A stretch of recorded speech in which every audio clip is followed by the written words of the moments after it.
right, guys, welcome to episode 10 of the Long Island Diamond. I'm back here with Vinny and Andrew yet again, and it has officially arrived, opening day. How Opening you guys day feeling? was today. Wonderful. It was wonderful. Opening day was great. Opening day for me was yesterday. Opening day for you guys should have been yesterday, but a little rain, I Turned think. into So, today. yeah. We got the nice line up there. Got the really nice line. I don't know if anything can see Let's see on those that. notifications. What? Let's see those notifications. It's the Wave Group Me, which is the campus radio station. Probably see it better on there. Everything's behind, but 6-5, Yankees defeat the Red Sox. Yeah. A little early choke for big Boston, huh? Up 3-0. Garrett. Hey, listen. The Red Sox have never won a World Series, all right, in a year that they won on opening day. So, Oh, but you're telling me that if you could go back to 1 o'clock today and have the Red Sox win, you wouldn't do it? oh no, I would do it. I'm just saying. James, that's a very good stat. You had that so ready as soon as you realized that the Yankees won. You was like, you know what? I got to come back. And so I got to redeem myself. I know I look like a fool right now. I have nothing to say. I can't make fun of Andrew. The Yankees won, but I'm going to use the World Series stat. And did another thing? Did you know that not the Yankees, the Red Sox lost 0-3 for the first 3 games last year? Like they lost their first 3 games last year. Yeah, And they became one to of the Orioles, Yeah, the worst team in baseball. It became one of the best teams the following year. So I don't care. Wait, I got the Angels Astros game on right now, like below. So if you guys see me kind of like take a peek down here, it's all right. I'm not distracted. He's not doing anything interesting. But anyway, guys, like, you know, a few days ago, I came up with my own personal top 10 players list at each position, and then I also came up with a top 50 list. I'm not gonna let you guys get a sneak peek. I'm just gonna say it off when it comes down to the time. But I just want to talk about something that Vinny is a little heated about. How about them Nationals hitting Met players? Yeah, so James McCann got hit in the foot, and that was no biggie. I guess it was a curveball that didn't curve too well, or maybe it did curve and got him in the back foot, and he was living a little bit. And I said as a joke, "Oh, first injury of the year, it's the Mets, haha!" You know, the good old magical Mets. And he was back out there. Next at bat, almost gets hit in the face. Gets hit like maybe in the shoulder, laid out. You know, well, maybe hour goes by. Pete Alonso gets drilled in the face, hits his face guard right here. And What is lip? and today, Francisco Lindor squares a bunt. Side armor, Steve Cishek. Boom. Looks like he was trying to jam Lindor because he squared the bunt. He didn't want to lay a nice one down. And he ended up hitting him, I believe, in the face guard too. And he had a cut on his lip that they were icing. So that's 3 Met players that got hit either in the face or almost in the face, and 4 that got hit in the last 2 games. So you get hit in the foot, no biggie. You get hit in the face 3 times, and we did not retaliate at all. So I don't know if that was yet. I don't know if there's retaliation to come. I don't know. But Buck Showalter was fuming. He was not happy, and you had a lot of Met players defending. You got Taijuan Walker in there. You had Starling Marte specifically yelling at the Nationals dugout or at the umpires saying, that's 3. You got to protect your guys. Man. I don't care if it was on purpose. I don't care if it was an accident. But you have to know you can't do it again. If you're going to come too close to hitting a player in the face, do not throw him inside. Do not throw him up and in.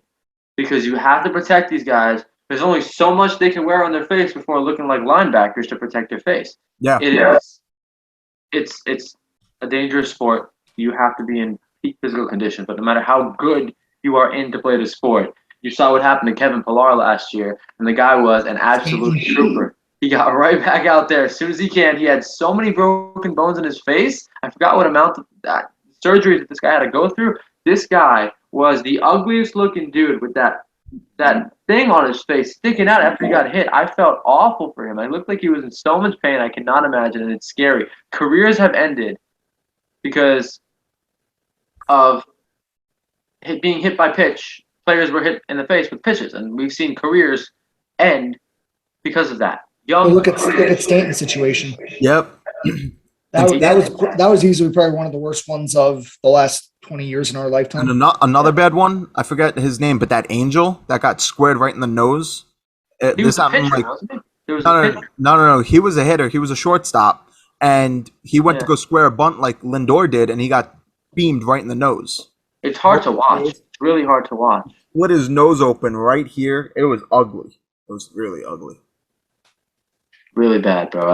It's so hard to Well, watch. it was like Scherzer, but like that was kind of like his own fault. Like it went off his bat and like Yeah. yeah.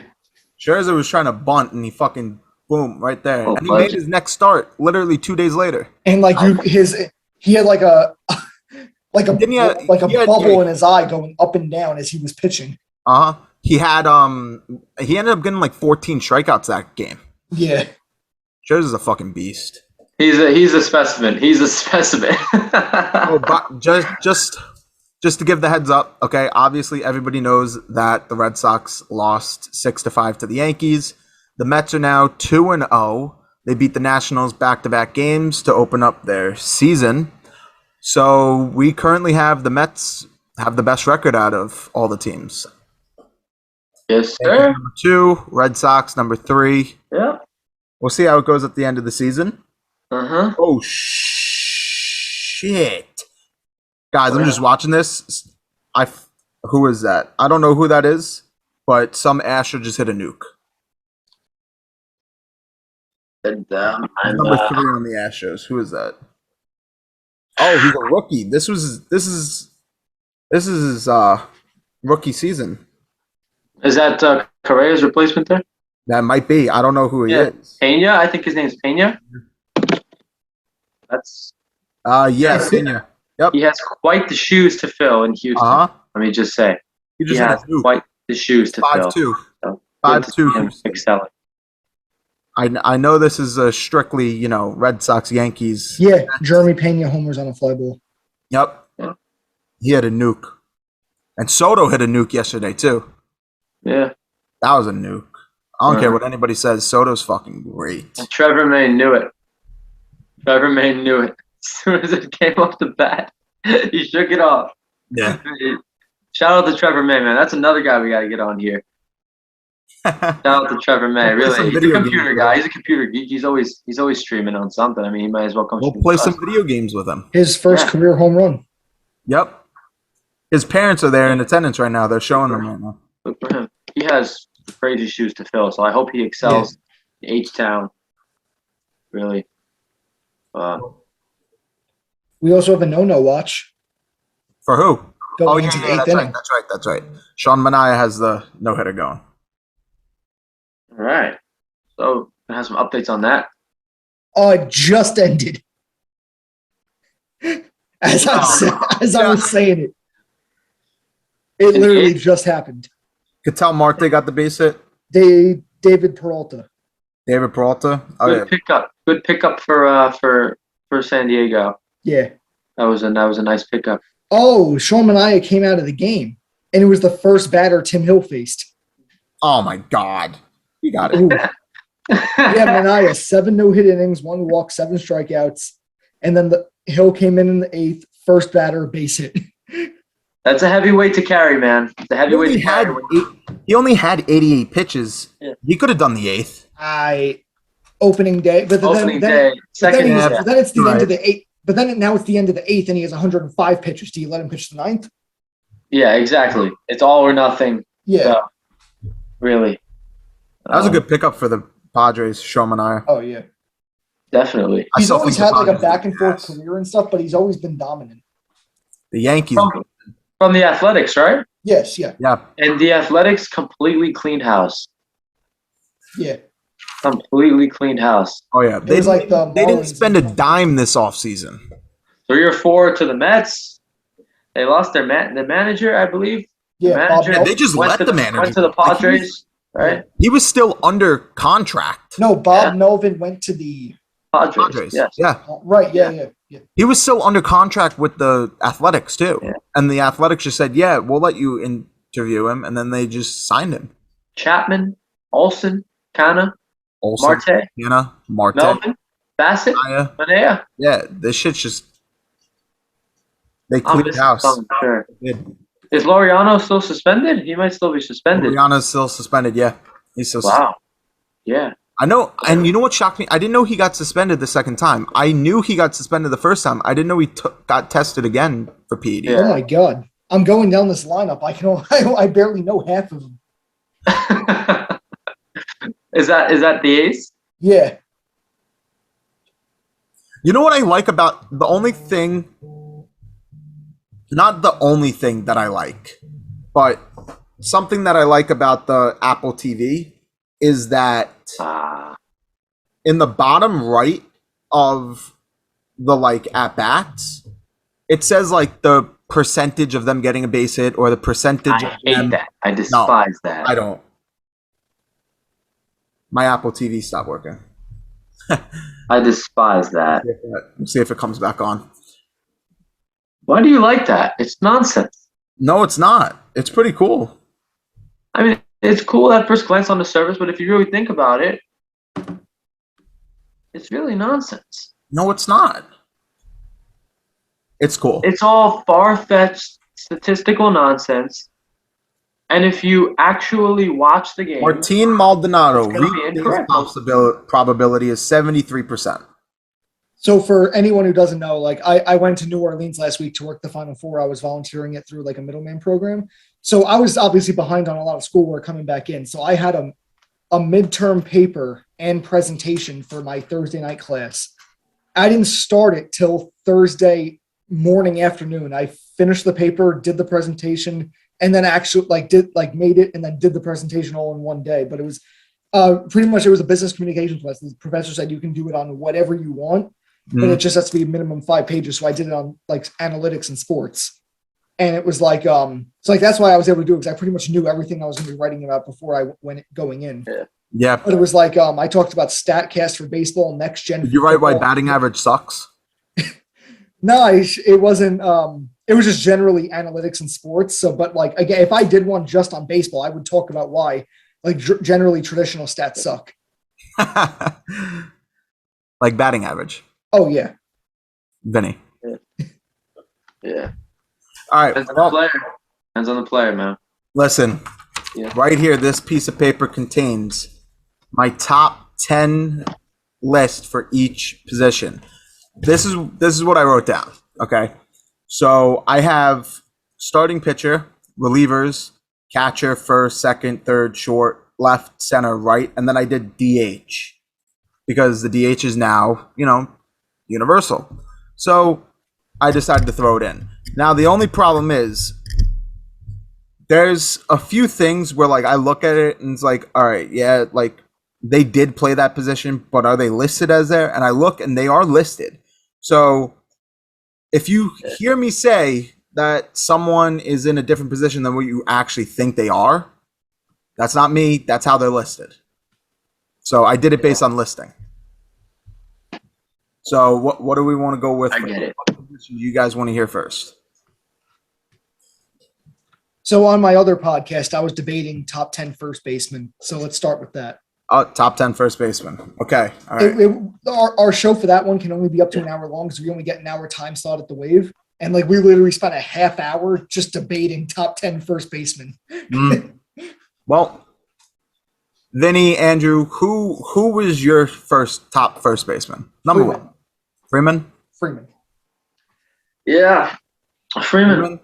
Agreed. Although I do think that the Braves replaced Freeman with an adequate first baseman. Yeah, and in the future he will be better than Freeman in the next 3 years. I think he'll be better than Freeman would be in 3 years. I'm not saying that Olson's going to have a better career, but in 3 years he's going to produce better than Freeman would because of the age. Freeman's just going to get older, and Olson. Oh, of course. And the type of team the Dodgers are, he's a perfect fit for Los Angeles. And Lives Olsen in is a LA. perfect fit. The Braves need a new first base. Yeah. Number 2. Who do you think is number 2, guys? I don't know, dude. I don't. Um, first baseman. Wow. Your number 2 first baseman. Oh, I'm not asking like who do you think my number 2 is. I'm Oh, asking to you guys. Who do you think number 2 is in your personal opinion? yeah. Andrew's doing Well, some the research. Cardinals have Goldschmidt playing first, right? Yes. So I think he's definitely on your list. He would definitely be on mine, undoubtedly. He's definitely probably top 3 for me. So I mean, Yeah. I don't want to like steal your answer, but yeah, I'll probably go Goldschmidt number Yeah. 2. I did not have him at number 2. I did not. I have Vladdy at number 2. Oh, yeah. Okay. Yeah. Vladdy is number 2 for me. Number 3. Fair enough. I'll go Goldschmidt for that one. Rizzo. Not Rizzo. He wouldn't be in my top 10, honestly. He wouldn't. He really wouldn't. That was the biggest part of our debate is Rizzo top 10? Rizzo wouldn't be in my top 10. But He that really we went on wouldn't. that I figured for a he might half be in hour. James's top 10, man. I don't know. James is a weird guy, so I don't know. I really don't. Number 3 for me is Olsen. I was thinking Okay, about good, that too. Good, yeah. I have Olsen at number 3. Yeah. Yeah. Goldschmidt's got to be 4 then. Number 4, Really? Muncy. Oh, God. I have Max Muncy at number But he's 4. not even playing first base this year though. He was listed as first base. You literally based on have list- 2 players at the same team on the same position list. I understand that, but I'm going based on listing. That's Going funny. based on listing. That's funny. Okay. He Yeah, played third wow. base to start opening day for the Dodgers. Yeah. But I'm going based on listing. Okay. That's it. I know your next guy Who's my next guy? is Joey Votto. Andrew? I mean, I would definitely go probably like I would probably go Goldschmidt 5, Votto 6. He likes Votto, bro. He likes Votto. Yeah, so do I. Yeah. I think they're Number I like him five. too. Kinda. No, Number 5 not is top. Goldschmidt. yeah. There's Goldschmidt. You guys were waiting. So, There's Goldschmidt. Votto's coming then. Votto's on the top 10. Number 6. Who's number 6? You I'll should have probably say counted Votto. down. You should have gone from 10 to 1. Yeah, I probably should have. You're right. Okay, that's okay. But Next but, time, next people. Yeah, Number no. 6, I have Yuli Gurriel. Okay. His defense is Isn't great. he DHing? He was listed as a first baseman. I'm going based on listing. Okay. Okay, yeah. All right, man. So he's great with the glove. And Yeah. he's very good with the glove. And listen, the dude won a batting title last year. He is a very underrated hitter. Yeah, absolutely. Now he likes batting average. Number 7. Joey Votto. Not Joey Votto. Is it Pete Alonso? It's Pete Alonso coming in In at your number top 10? Wow, that's crazy. Why? Wow. Pete Alonso's great. Yeah, he's okay, but he's not a top 10 first baseman. I don't Number think. 8. Votto. Joey Votto. Votto's probably not on his list. Is it Rizzo? Abreu. That was my next guess, yeah. Jose Abreu. Number 9. I'll say Votto. Votto. Votto comes in. I at got number it. 9. Hey. After saying it for the past 6 guesses. 6 times, yeah. And my number 10 first baseman, Luke Voigt. I'm just kind of Reese not Luke Voigt, not Luke I'll Voigt, say Rizzo. not Rizzo, Hoskins. not Hoskins, Josh Bell. Belt. not Bell. Brandon You Bell. guys are probably not going to guess. Jared Walsh. Jared Walsh, number That's a 10. good guess. That's good. Yeah. That's Jared. good. He should Walsh. be So a the top only 10. reason I remember this was because I was debating the 2 guys who I do the other podcast with. And I was saying this guy should be top 10, this guy should be top 10. And then the other guy was like Jared Walsh. I'm like, I don't know. Maybe Yeah. a year or 2, but not yet. So like I never would have thought of him as top 10 if another guy that I was doing the podcast with didn't have him at 9. So just to go through my list: 1 Freeman, 2 Vladdy, 3 Olsen, 4 Muncy, 5 Goldie, 6 is Gurriel, 7 is Alonso, 8 Abreu, 9 Votto, and 10 is Walsh. That's the top Okay. 10 list from It's a decent James. top 10. It's a decent top 10. What's the next Yeah, I'd say position so. we're going Yeah. through? All right, Andrew, let's go Andrew around. picked. Vinny, you get to pick. Let's go on the infield, man. Let's go to Around the second. infield. Let's go to second. We're going around the infield. All right, we're going to second. This time I'm just gonna go say it from 10 to 1. I'm just gonna throw it out there. You guys agree or disagree? That's what I'm gonna do. Okay. Okay. Number 10, Frazier. Yeah. Number Yeah. 10, Frazier. 9, Good. Cronenworth. Okay. 8, Edmund. Mm-hmm. 7, McNeil. Great second base. 6, Lau, whoever, Brandon Lau, however you say his last name. 5 is Simeon. 4 is Marte, Ketel Marte. He's listed as second base, so I Yeah. have him there. 3 is Story. Second base. He's playing Yep. second base this Playing year. second, because they have, and he's listed Bogart at- on the shirt. I But don't is he know. actually listed as a second baseman or? Yeah, on Okay. on ESPN, he was listed as second base. Okay. No, Altuve's number 1. 2 is Albies. Number 1 is Altuve.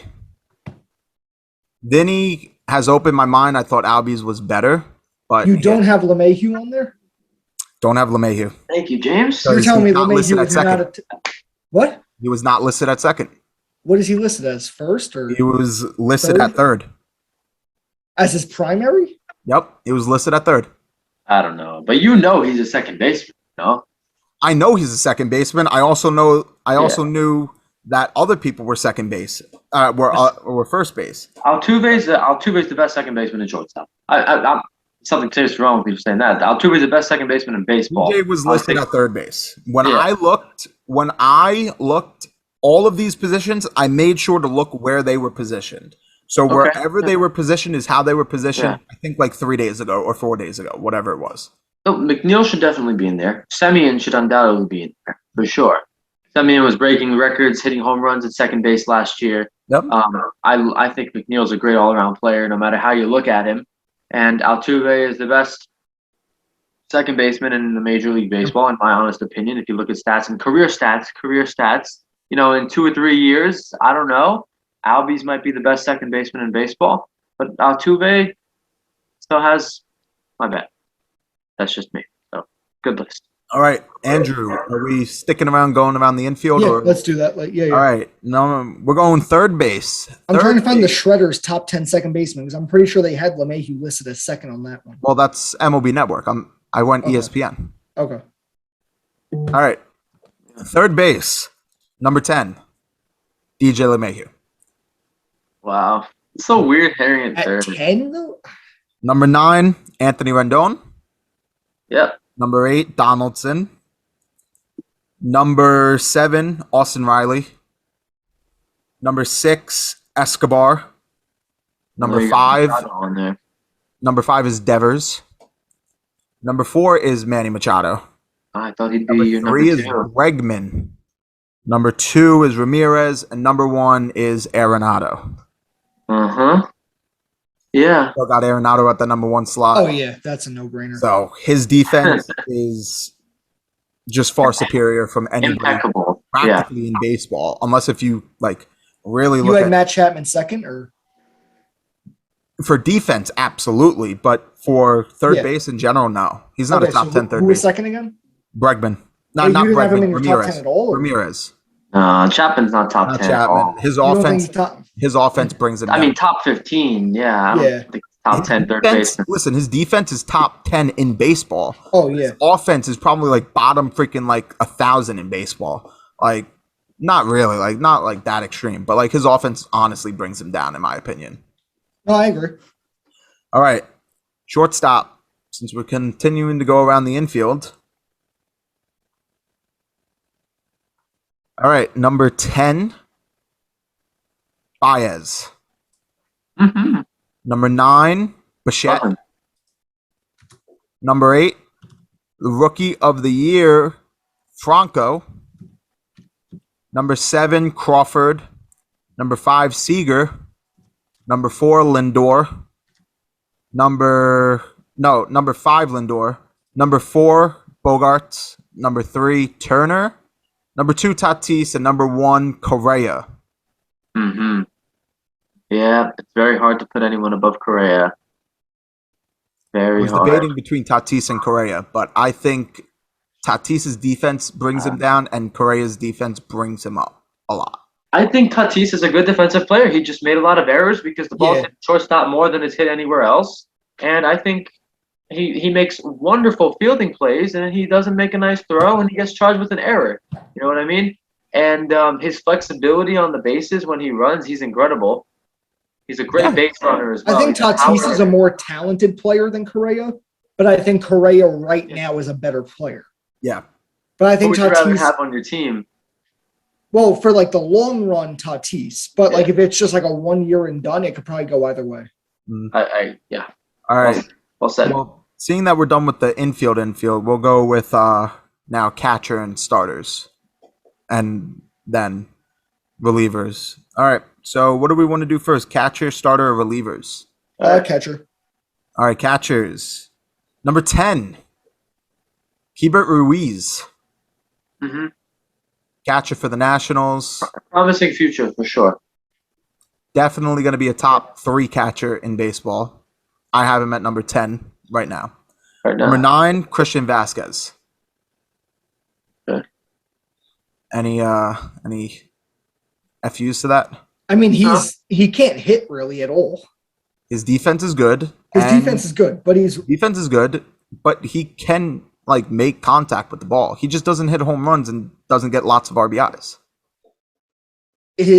but I mean, I don't even want to use average, but his average isn't even that good, and that's really all he's got in terms of offense.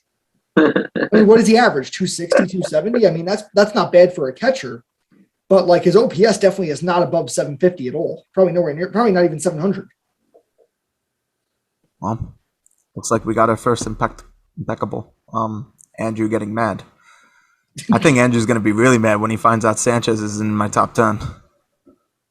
I think Andrew's going to think you're a normal human being when he finds out that Sanchez is in your top 10. I still have Sanchez in my top 10. Do you have him in your top 5? Nah. Okay, all right. Well, Okay, let's so just go on. Vasquez's career OPS is 692. It's 90. That's lower than Juan Pierre's. Come on. Juan Pierre's got like 10 points on that dude. Feel me? In 2021, he was 659. Like I said, you guys laugh at Juan Pierre. And then Juan he Pierre puts sucks. this guy in his top 10. Uh, You know? Well, I mean, it's also the catcher position, so like there's a little bit more leeway for. Yeah. A If you're little a good, bit. listen, bro, if you're a good defensive catcher and you hit 9th and you hit 200, like Vasquez. then you're All right. you're in there. Number 8. Number 8, Murphy.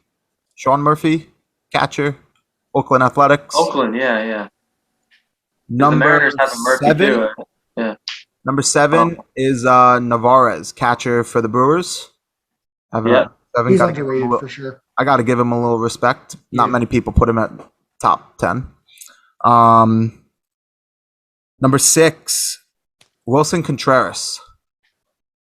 Uh-huh. Maybe a little too high. I don't know. Still have him in my top 10 though. Sick. All right, Wow. breaking into number 5. Top 5 is catcher. What's his name? Tyler Stevenson, I think. Tyler. I don't know his first name. Stevenson. He had a really good year. He had a good year last year. Defensively, he was good, and offensively, he showed that he can handle the bat very well. Where does he play? Is that on the Reds? Reds. Yes. Yeah. All right. Okay. Number 4, I have Salvador Perez. Okay. Now, he'd probably be like number 2 or 3 with his offense, but his defense is not good. So I have him at number 4. Number 3, I have JT Realmuto. He is my number 3 catcher. He is not my number 1 or 2. If he focused more on hitting the ball instead of hitting a home run, his offense would probably be much better.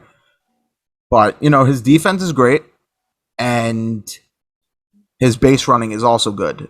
But he's got to learn to not try and hit the home run. He's got to just handle the bat well. Number 2, Will Smith. Yeah, a lot of people have him at number 1. Will Smith. So who do you Guess have? you guys could guess who's my number 1. Grandal. Yasmani Grandal. That No. batting I feel like- average did not show that he was a bad hitter. That 188 batting average did not show that he was a bad hitter. So All right, so it got cut off. Like Andrew was saying, what were you saying about Grandal? I was saying Realmuto, Grandal, and Will Smith. You can probably rotate those three any way you want, and I'd be fine. Okay, so we are not having any disagreement with that. I think Andrew does want to rip my head off that Sanchez is not in my top 10. Sanchez and Garver. Garver. Honestly, I totally forgot that Garver existed. Yeah. I feel like Sanchez and Garver should both be Yeah. like All right, between my 6 and mistake. 10. Listen, my Stalling? mistake. I honestly forgot that Mitch Garver existed. I probably would switch him out with Keibert Ruiz, Yeah. but because I did not remember that he existed, I'm still sticking with my stuff. So Ruiz Okay. is number 10. Okay, so I made Sorry, Gardner. an all National League East team, and my catcher was not James Realmuto? McCann, it was not Real Muto, and it was not Darno, it was not Ruiz. Hold on, timeout. I know who he's gonna say. Yeah, He's gonna say Jacob Stallings. it was Jacob Stallings. Yeah, You think he's better than all of them? You think he's better than I- Realmuto? he's a fantastic defensive catcher, and offensively he'll hold his own. He will hold his own. Offensively, he looks like a freaking squid swinging a bat. Okay, so obviously the shredder sucks most of the time. Oh my god, it was fucking atrocious. I think the shredder had one or two good lists, and all the others were an atrocity. But this actually has it had Jacob Stallings at 8. Let me see. Let me see something here. Guys, just want to inform the audience. I mean, I'm sure like you guys aren't gonna get your baseball like scores from us, but it's currently a 12-2 ball game out in Los Angeles. Yeah.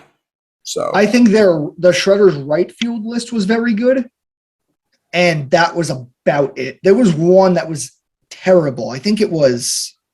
left I want field. to find the one that was really bad. I don't remember which list it was, but there was one that was something else. So I say Stallings is just a little below average hitter. I think he'll hold his own, though. I think he looks like a squid when it comes to that. I like Real Muto. He's not one of my favorites. I think he's probably a top 5 catcher in baseball. Stallings is Martin on my. Maldonado currently has a 12% chance to get an RBI. Just want to let you know, Vinny. Yeah, thank you, because that is a wonderful statistic. All right, the count's Yesterday, 1 the shredder had Arenado He had him at like number 5 or 4. 8. What? Who's Shredder? What is that? What does that even You don't know mean? what that is? MLB Network. So the shredder No. is like MLB Network's automated system, which generates player rankings. They do it every year. Yeah, so what was number 1 for third base? Jose Ramirez. Yeah, I had him at What my was number the top 2. 3 for third base? It goes Ramirez, Devers, Bregman, Turner, Donaldson, Rendon, Machado, Arenado, Moncada, Bryant. Turner should not be anywhere near top Oh yeah, 10. just want to let you know. Listen, you guys probably went through the third base and you didn't even think about Chris Bryant. I didn't say Chris Bryant. I wouldn't put him in my top 10 anyway. I But- think he's. Listen, he wasn't even listed at third base. He He left was field. listed, he was listed at field. left. Yeah. So well, he is in my top left. Yeah. I will say that. Anyway, starting pitching. Number 10, Woodruff. Okay. Number 9, Robbie Ray. He had a phenomenal year last year, but previous years were not his best suit. He struggled with Yes. struggled with his control. Let's just say that.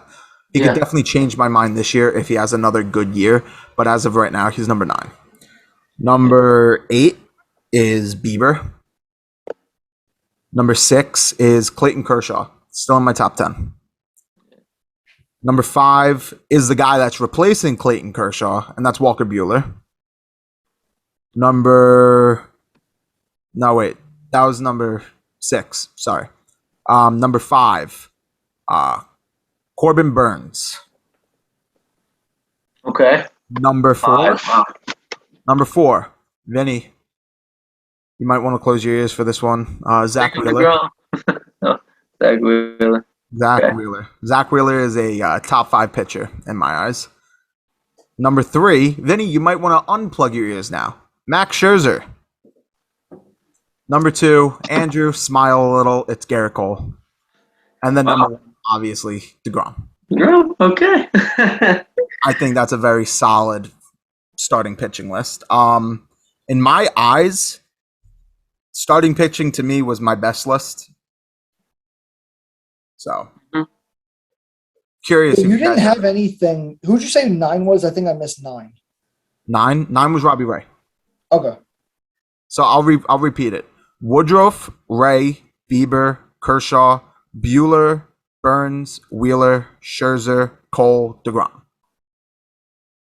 I think I like Burns it. is. I think Burns is top 10, but I think 5 is very high.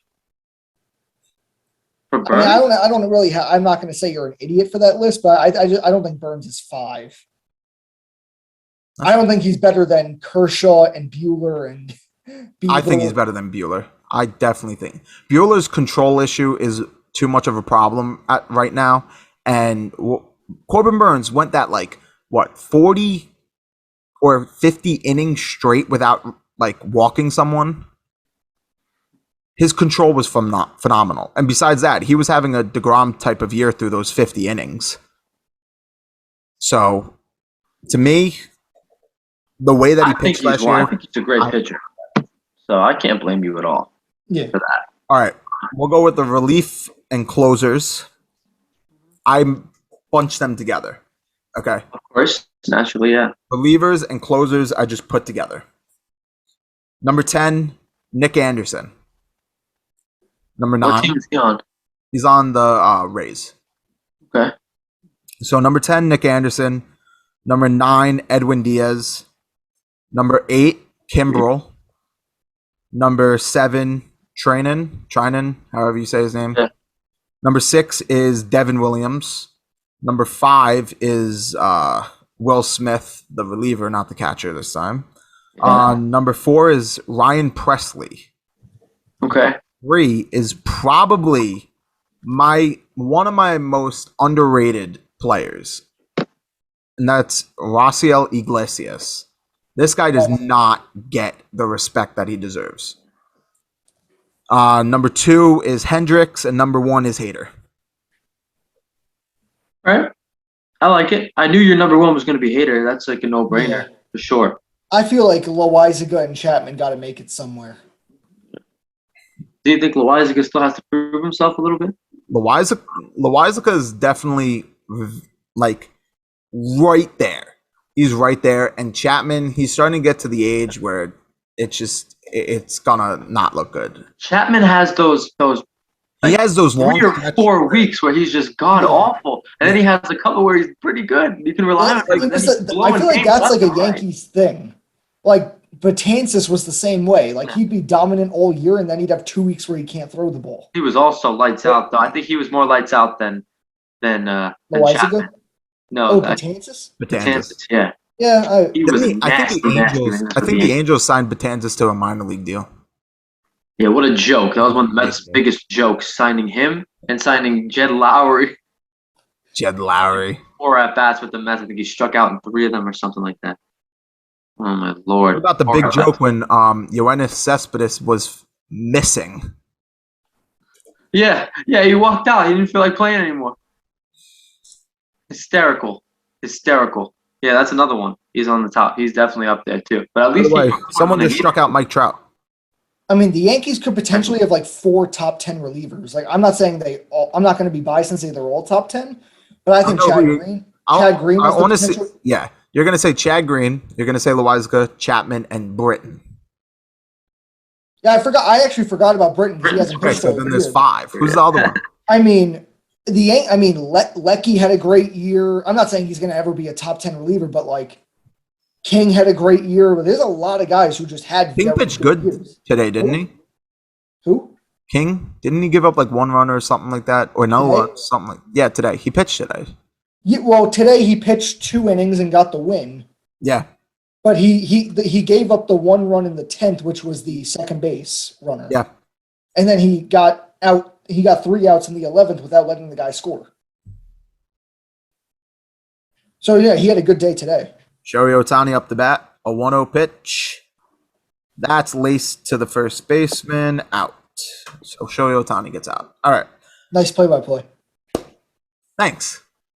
I feel like Keith Hernandez, Gary Cohen, and Michael K all mixed in one. Keith Hernandez is always there to give you a good sound effect every time after every pitch. Oh.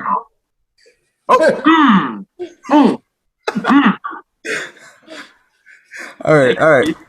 Well, left field time. Okay. Okay. Yes, sir. Let's do it. Number 10. It's actually Yuli Gurriel's brother, Lourdes Gurriel Jr. I have him as my number 10 left fielder.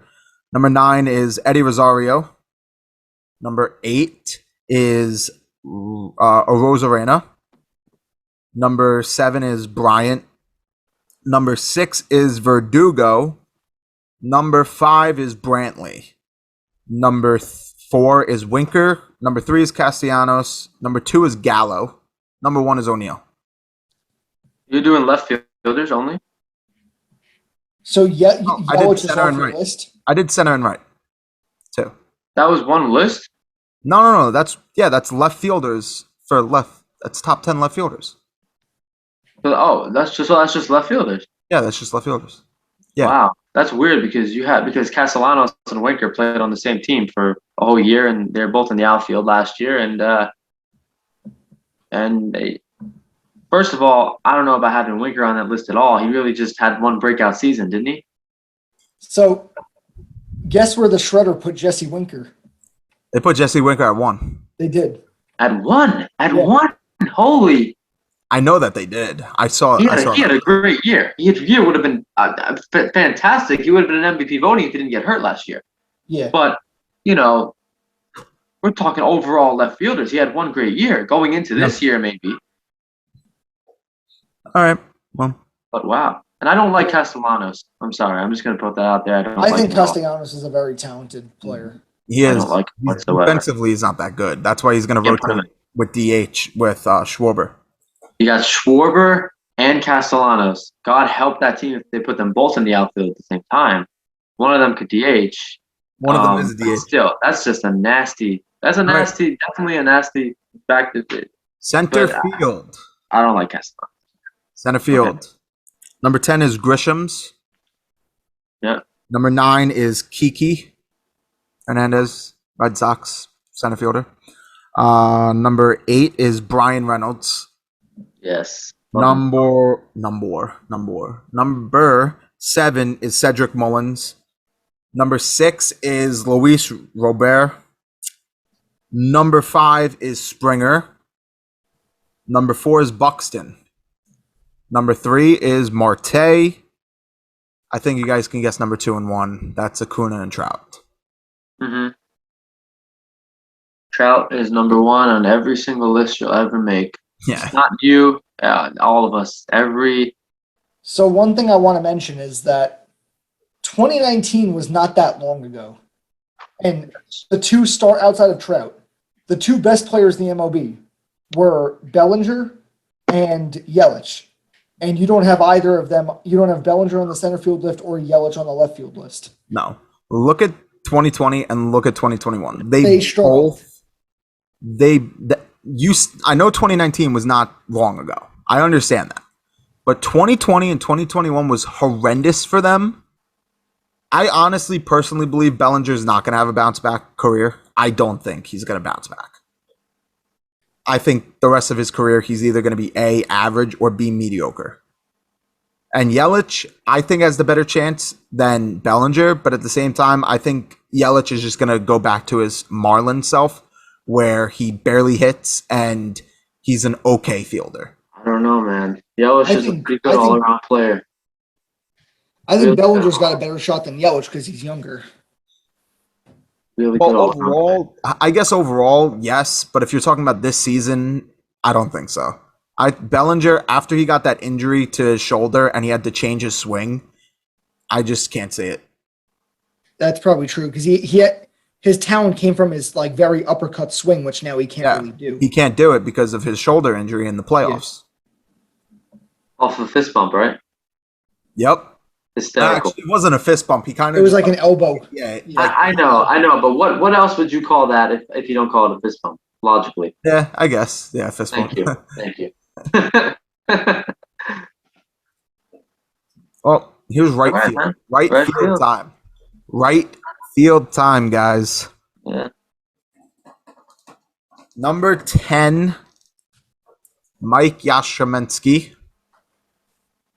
Number 9, Dylan Carlson. Mm-hmm. Number 8, Mitch Haniger. Love him. Number 7 is I forget his name, but it's something Hernandez. He's on the Blue Jays. Cesar Hernandez? No. That's the second. Oscar Hernandez? Teoscar, Yeah. Teoscar. Number 6 is Hunter Renfroe. Mm-hmm. Maybe a little too high, but I have him at my top 10. It is pretty high. Number 5, Kyle Tucker. Another one of my underrated players. First of all, he just hit a 3-run jack in the game to make it 12-2. Let me just say that. Oh, wow. Number 4, I really hate to say this. But number 4 is Mookie Betts. Yeah. Number 3, Aaron Judge. Aaron Judge is my number 3. Number 2 and number 1, I struggled with. It's between Soto and Harper, but I did ultimately put Harper at number 2 and Soto at number 1. I remember we were having the debate like a few weeks ago. It was like Soto, Harper, and Acuna. Who do you want on the team and stuff? And so the Shredder has all three of them as right field. Obviously, if in terms of the Shredder, it could have went any, but it has Soto 1, Harper 2, Acuna 3. So I guess it's listing Acuna as a right fielder, and then it has Judge 4 and Betts 5 and Tucker 6. So if you take out Acuna, like your 1 through 5 is exactly the same. As a shredder? Yeah. It goes Soto, Harper, blank Acuna, then Judge, Betts, Tucker. Oh, that's interesting. And then it has Castellanos 7 and Hernandez 8. And you had Hernandez at 6, right? I have Fernandez at 7. Okay. That's what I meant. Yeah, wait. Yeah, Hunter Renfroe at 6. Yeah. Okay. Yeah. All right, Mitch Haniger. I like Mitch Haniger. I would have put him in 5. I would have put him around. Yeah, he'd be a top 10 no matter what. He wouldn't be top 5 probably, but he'd be top 10. He's all right. The crazy thing is, like the 1 through 4, like Soto, Harper, is the same Judge, thing and as a Betts. shredder. What? No, like that plus, like it can. Not that it can go any way right now, but any of those 4 players can be the best player this year. Because if Betts has another 28 any year, season, then that would be great. If Judge has another 2021 season, that would be great. If Soto and Harper literally have the same MVP seasons that they had last year, that would be great. Yeah. I personally think Soto should have won MVP over Or Harper. if Judge has another 2017 year. Oh yeah, that too. I threw Mookie Betts that far away. I might as well throw Judge that far away. Yeah, if Judge has that should have had MVP season, then absolutely. Yeah. All right.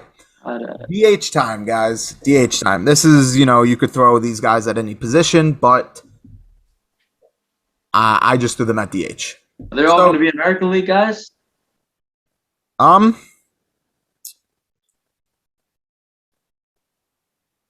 No, not all of them.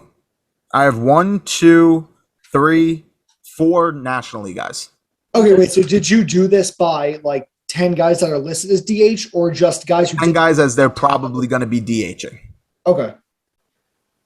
Yeah. Number 10. You guys might be shocked with this number 10, but I have high hopes in this guy. Who? Dominic Smith. Okay. He had a great spring training. He had a great 2020. He was playing through an injury in 2021. I have high hopes on Dominic Smith. He's had 1 or 2 at-bats only through the first 2 games because I guess Buck Showalter doesn't have high hopes in him, and he prefers Robinson Cano. But that's a tough one. But Has it not worked? It has worked. It has worked. Well, if it's worked, then don't fix what's not broken. Yes. All right, number 9, I have Ty France. Yes. Ty For France. sure. He's going to be why is he DHing? He's not a first baseman. He's listed as first base, but I just have him as probably DHing. Yeah, who would play Haniger first? might DH, but I have no idea. Who would play first then? I don't know that team at all. Like I only know select few players on that team. Ty France is an everyday first baseman. Yeah. Number They have, dude, they have a, I don't know. I don't know. Yeah. Anyone could DH. Toro. They had Abraham Toro DH, and anyone could DH on that team. All right. Number 8, I have Jorge Soler. Number Oh, wow. 7, I have Franmil Reyes. You guys know who Franmil Reyes is, right? Yeah. Yes, I do. Number 6. Now this guy, let me just say this, has disappointed me because even though he's good,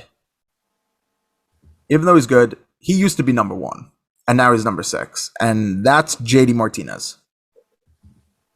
I have JD Martinez at number 6. Number 5, Kyle Schwarber. Number 4, Yordan Alvarez. Number 3, Andrew Smile. It's Stanton. Number 2, I have Nelson Cruz. And number 1, Shohei Ohtani, because, he's not in the starting pitching list. Even though, he does both, and he does both very well, he's not a top 10 starting pitcher. No, Well, he's not. Ohtani DHs 4 out of every 5 games, and he's the best DH. Yes. Yeah. Yeah, So, and he's a I pretty listen- relatively good start in the All-Star game. Listen, I'd probably put him in my top 10 right field, like if I was doing that. But I know that the Angels are rarely going to let him play the field, only because they don't want him to accidentally throw out his arm. He's too valuable. Yes, he's pitching. He's pitching 1 out of 5 days. They're not going to let him play the field 4 out of those 5 days. He doesn't have to do that. He doesn't have to. No, he do that. doesn't. So Well, I wouldn't. There's a couple of the DH lists I didn't like, bro. There's a couple I wouldn't have had at all on that list. what, like Smith? No, reread your. Well, who's your number 2? Number 2, Nelson Cruz. He wouldn't be that high. Wouldn't be that high. Look at Definitely him wouldn't be last that year. high.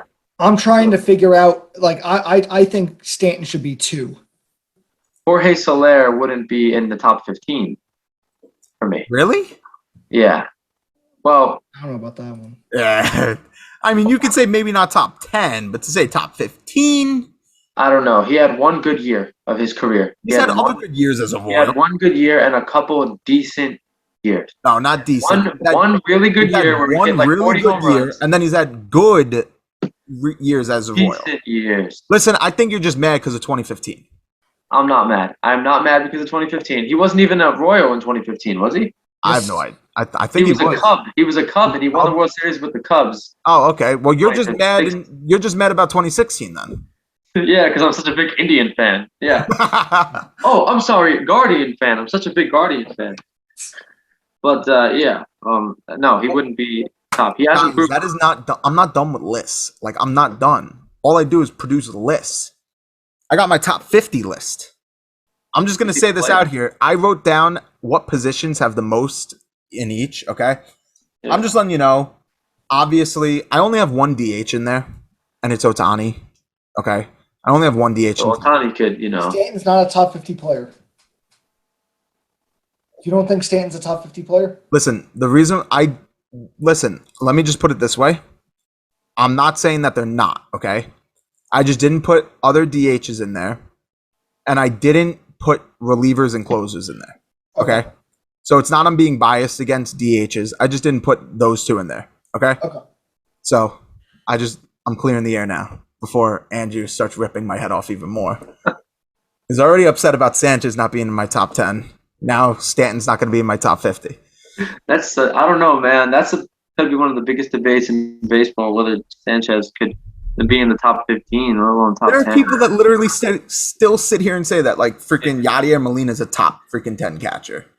There's people that actually believe he's a top 5 catcher. You know that, right? He's probably a top 10 catcher. I don't know about a top 5. I don't think he's top 10. He's still top 10 defensively. Defensively, yes, of course. But overall, no. Anyway, all right. We're going to go fifth.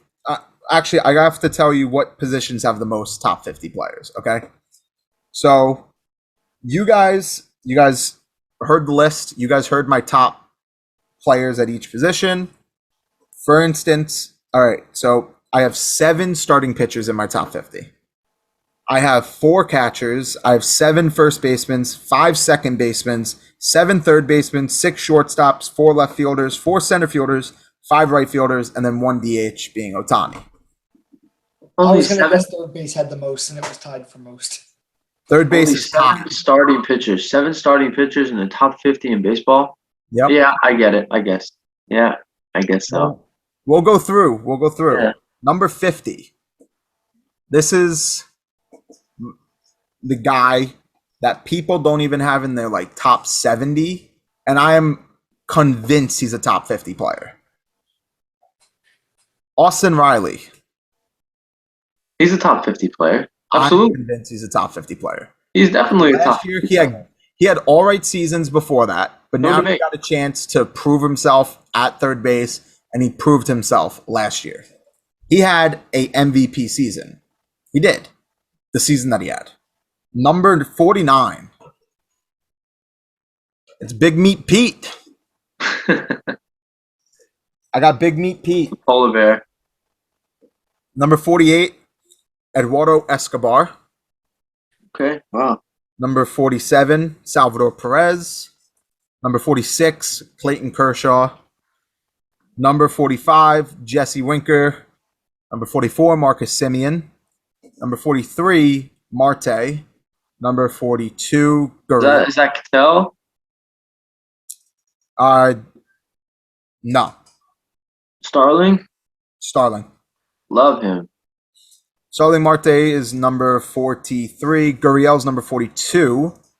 Which Yuli? What? Yuli Gurriel? Or Ludres Gurriel? Give me a sec. Stretch it. Sorry, guys. Pause the whole podcast. Yeah. For that, it is shit. I actually forgot who it was, so we'll kind of just forget about that. Such a goofball. So I'm guessing you just wrote everybody's last name down. This is a goofball. I should have wrote down the first name.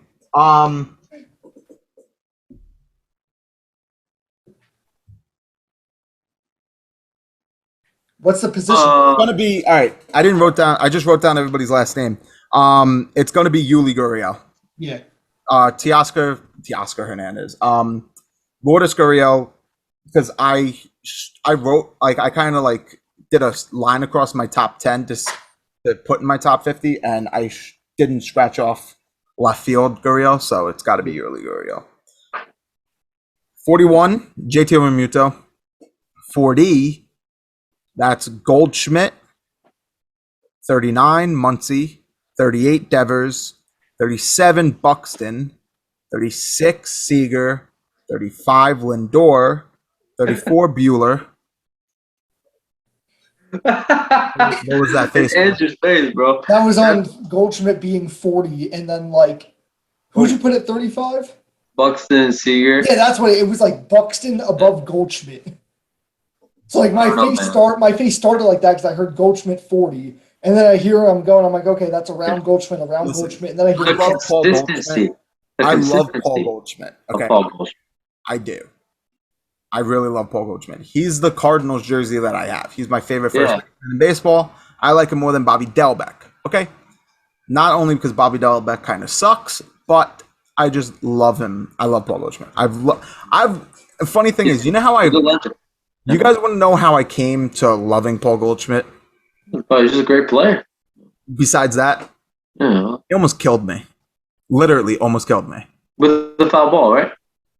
It was during batting practice. Yeah. He hit a line drive right to me. I just got my glove up. It hit the top of my glove and then knocked my baseball cap off my head. Yeah.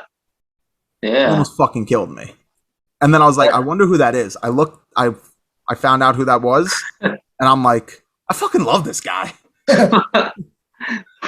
Like, he almost killed me. I fucking love him. Listen, he's With been the me, most. it was my first like obviously I knew who he was, but like I started following baseball like heavily like probably over 10 years ago, but I started doing fantasy in 2015, and Goldschmidt was like my first ever like star player on fantasy, and I drafted him year after year after year, and he just kept doing good year after year after year. Well, He had that first he's been season one of as the a most Cardinal, consistent, bro. He's been one of the most consistent players in the past decade. Every year, Single year I had every year, he I had performed. him and Votto on my team. So obviously you had the flex Yeah. spot where you could put like a first baseman, third baseman. And like I always got both of them Yeah. each year. Yeah, that's great. I love Goldschmidt. I do love Goldschmidt. But me putting him at number 40 is not me saying that I hate him. So, Goldschmidt, if you're seeing this, I love you. Anyway, I went 34. 34 is Bueller. 33 is Burns. 32 is Machado. 31 is Story. 30 is Albies. 29 is Bregman. 28 is Marte. That could tell Marte. Yep. 27 is Castellanos. 26 is Xander Bogaerts. 25 is Altuve. 24 is Will Smith. 23 is Grandal. 22 is Gallo. 21 is O'Neill. 20 is Jose Ramirez. 19, Arenado. 18 is Olson. Joey Gallo is so much better than Paul Goldschmidt, Seager, Buxton, Riley. Yeah, in my personal opinion, yes. Okay.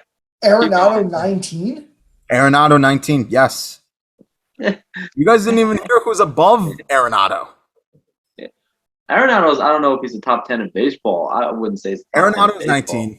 19 I have not Olson, that bad. I have Olson at number 18. Yeah, I have- Olsen's better than Arenado, though. I have Kyle Tucker at 17.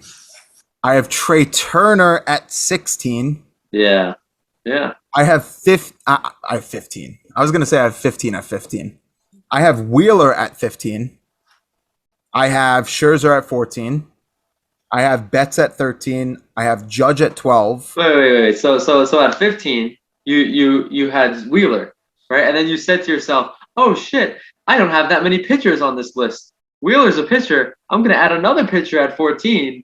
And then you said Scherzer, who's just one notch above Zach Wheeler, who's had a couple of decent years and one really, really good breakout year with the Phillies, and Max Scherzer, who's had 3 Cy Young awards, and they're right back to back, right next to each other. I didn't say, listen, let me pause this. I didn't say, oh, I don't have that many pitchers. I didn't say that to myself, okay? Because guess what, Vinny? I went 1 to 50, okay? Yeah. So Okay. all jokes. But no, I did go 1 to 50. All right. 12, all right. 15 Wheeler, 14 Scherzer, 13 Betts, 12 Judge, 11 Harper, 10 is Garrett Cole, 9 is Vladdy, 8 is Freeman, 7 is Tatis, 6 is Correa, 5 is Acuna, 4 is Jacob deGrom, 3 is Otani, 2 is Soto, and 1 is Trout. Yeah, the top 10 sounds really good. I don't know how I feel about Soto being number 2. I don't think Soto is in the top 5. Yeah, that's where I'm at. Listen, the guy does not hit doubles. Yeah, you're right. He hits fucking home runs instead of doubles. No, he's a decent home run hitter. He does not hit doubles. He's not a crazy home run hitter. He's a singles hitter. He has power. He'll hit home runs when he wants to. Here, I have it here. He hit 34 home runs in 2019. In 151 games last year, he hit 29 home runs. You know, he will hit home runs. He is a home run hitter. He has almost 100 home runs in 5 seasons. He's not really a doubles hitter. He's not speedy on the bases. He's not a good base runner, really. He did steal 12 bases one year, and then last year he stole only 9. He walks like crazy. He does not strike out a lot, which is a great feat to have. It really, really is. And he's an OPS guy, a career almost 1,000 OPS, 160 OPS plus. But the walks are the one great, wonderful thing he has going for him. Defensively, he's decent. Walks is the only thing going for him. Vinny, you're a you're a traditional stat guy. He batted 292 in 2018. He batted 282 in 2019, 351 in 2020, 313 in 2021, and he's right now batting 333 through 2 games. He is a singles hitter, and he hits home runs when he can hit home runs. He'll hit home runs, and he walks a lot. And the walks are what elevate his OPS so much. The walks are the reason why he has such a high OPS.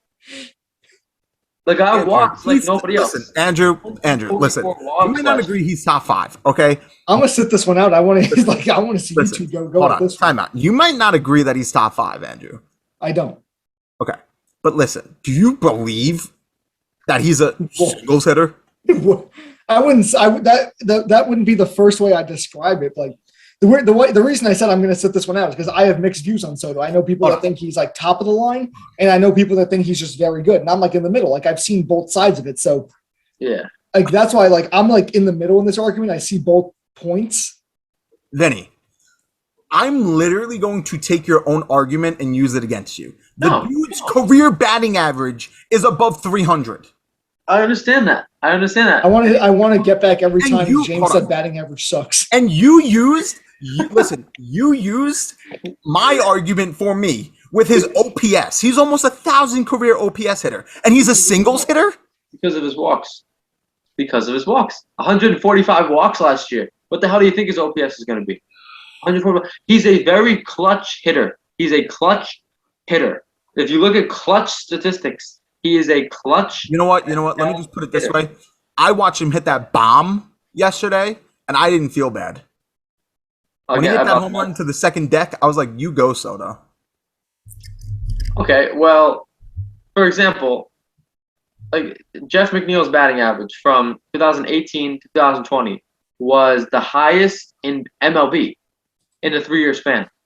Minimum 1,000 plate appearances or at bats, whatever.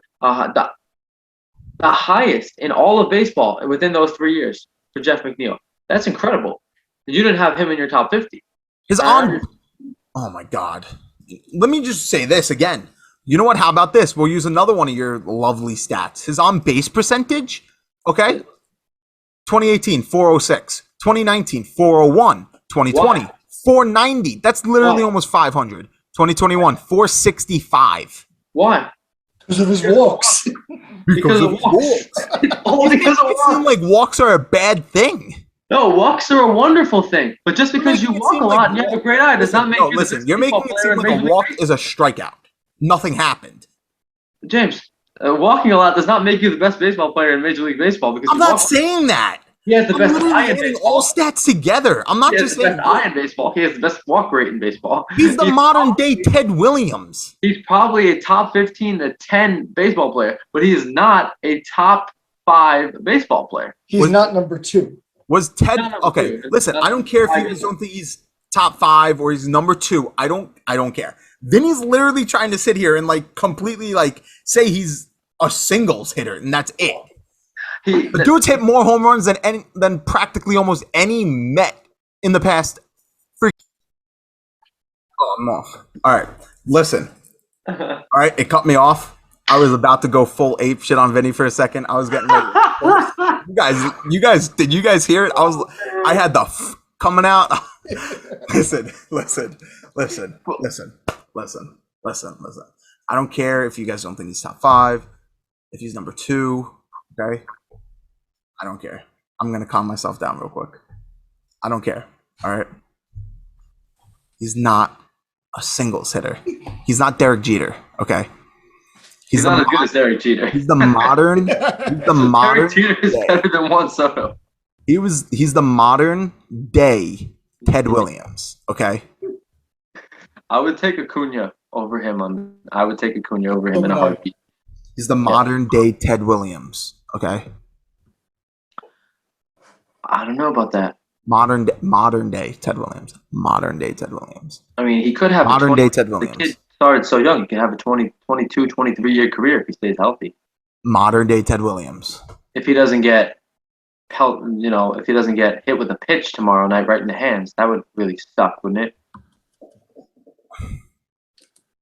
Are you like predicting like magical power? Like No. magical powers Well, the in future? Nationals hit the Mets in the face 3 times in the last 2 days. No, So- they hit him in the face twice. They almost hit him in the face 3 times. Well, Alonso got hit in the face, Lindor got hit in the face bad, and McCann almost got hit in the face too. Yeah, like And I said, that's almost a got problem. hit. You can't be throwing up an inning at guys and not expect to face repercussions. If somebody doesn't get hit tomorrow night, I'm going to be mad. And Soto should get it. Gonna get He's hit. their best player. He likes shaking his ass when he's in the batter's box like he's a big shot. He does Oh, that. come on. He twerks. The guy twerks in the batter's box. Every pitch. Because he can. Because he If you walks. throw it out. Because he walks. Because he walks. walks. Because he walks. It's called the Soto shuffle. When he takes that ball, it's the Soto shuffle. Because he walks. When he takes a ball outside, he's bailing out of the batter's box like he's going to get hit by the pitch. He bails out in the batter's box when the ball's high. He bails out of the batter's box like a.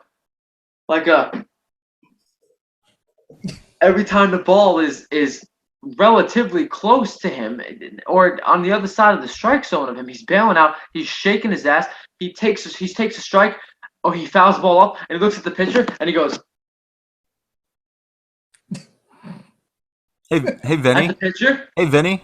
And he I have says, a question. I have a question for you. I have a question for you, Vinny.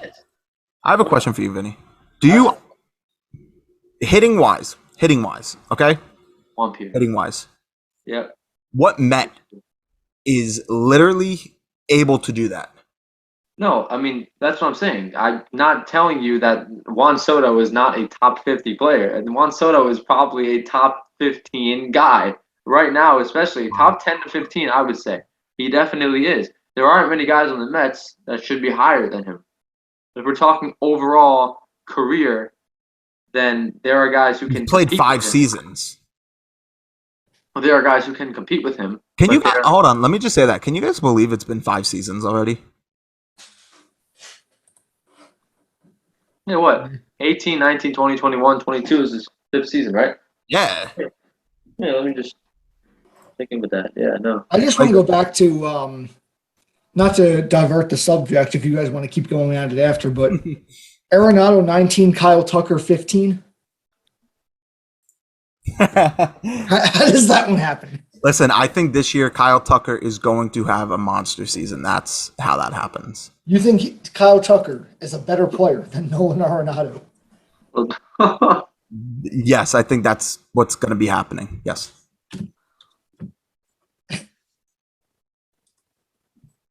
Okay, active players. Like, this is just right now, right? This is what you think right now, or in the past, like maybe 2 or 3 years, or right now. This is also what I think is going to be happening. Yeah. So. That's why Goldie's number 40, and he's not like number 30 Yeah. or 35. Okay. Okay. So we're not basing it on all like careers. No, because if that's the case, Kershaw would be number 1. If I'm basing it on career, Or Pujols would probably be number 1. yeah, Pujols would be number 1. Freaking Miggy would be number 2. Like that's Dude. if we're going based Yeah. on career. We're going based on the past couple seasons plus what I think is going to be happening in 2022. Okay. I then in that case, then I definitely like the list. You know, it's okay. It is Paul Goldschmidt if he has 5 more. If he has one of those seasons where he's his average self all over again, like and not average baseball player, his average self, he will be, he would prove me wrong. He'd be like the number 30, 35 guy.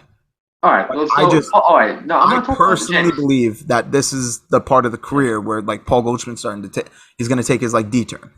Okay, but James, Paul Goldschmidt was 40. Okay, that's it. It's over. It's not a big deal. Whatever. But I'm saying if he has 4 or 5 years, like he did from 2015 to 18, whatever, where he was just unbelievable for the Diamondbacks, and he had the same career. He had those numbers for the next 4 or 5 years. He's a Hall of Famer, yes? Yeah. Because I think there's no doubt. Actively, when it comes to careers, he's one of the few guys who have been unbelievably consistent every year.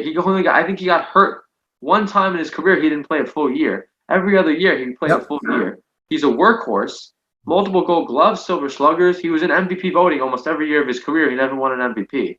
Only Guy, he's had one off season, and that was 2019, his first year as a Cardinal. Yeah. how off was it really? It's not that off, but it was It's off. off for It was Goldschmidt. off yes. for Goldschmidt. And after having 4 dominant years, he became a slightly above average player, and then he started to get back to his Yeah. old self. Yeah, people thought that was going to be the D turn, like the Cardinals made like such a terrible trade, but no, it's not the case. Dude, he played Paul 161 Goldschmidt was the best games. first baseman No, from he played 2015 to 2018. he No played doubt about it. 100 He played 161 games. He had an OPS of 821. He hit 34 home runs and 97 RBIs.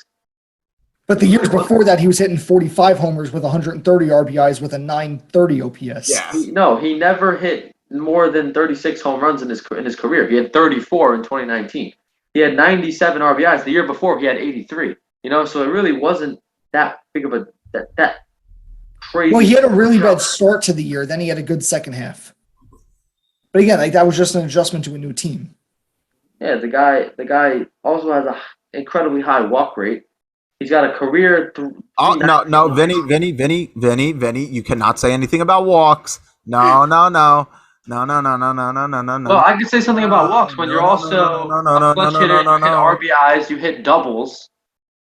Sorry, doubles. Vinny. You're an excellent fielder. I'm Defense sorry, just as Vinny. important as offense. I'm sorry. You hit home runs. By the way, I just want to let you know on this. Did you acknowledge how good Juan Soto's batting average was? Yeah. Okay, I just. Dude, wanted to. It is good. It's a couple points away from Jeff McNeil's. It's the same thing. We can go on batting average. Jeff McNeil led the major leagues in batting average from 1820. You didn't have him on your list. Jeff McNeil was the leadoff man with 75 RBIs, 25 home runs, and he hit like 320 for most of the season in 2019. He was the best hitter on the Mets. He was better than Alonso. He was more consistent and reliable than Alonso. Alonso was the home run guy, but overall, when it came to overall offense, Jeff McNeil was definitely the star, the superstar. On 2019, he was an all-star that year, and he was phenomenal in 2020. And I just want to pause real quick because I was looking at Paul Goldschmidt's stats for a quick sec. Andrew, Yeah. you know how he said from 2015 to 2018 that like he was really good? Yeah. Try like 2013 to 2018.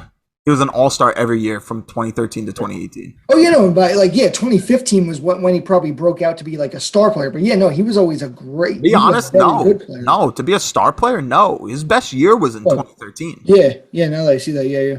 52, 952, 938, 1005, OPS plus was 160. OPS plus is crazy, bro. His best season was 2015. If you go based on OPS plus, yes. Actually, OPS. No, yeah, if you think about it. Walk rate. Yeah. Stolen bases. Everything was higher except. Dude, what the fuck? He's Home stolen runs, 32 bags once? Yeah, apparently. He also only hit 24 home runs that year. What the fuck? You know what's funny? 2015, he had 118 walks, didn't lead the league. 2016, 110 walks, led the league. Baseball. He had 29 intentional walks in 2015.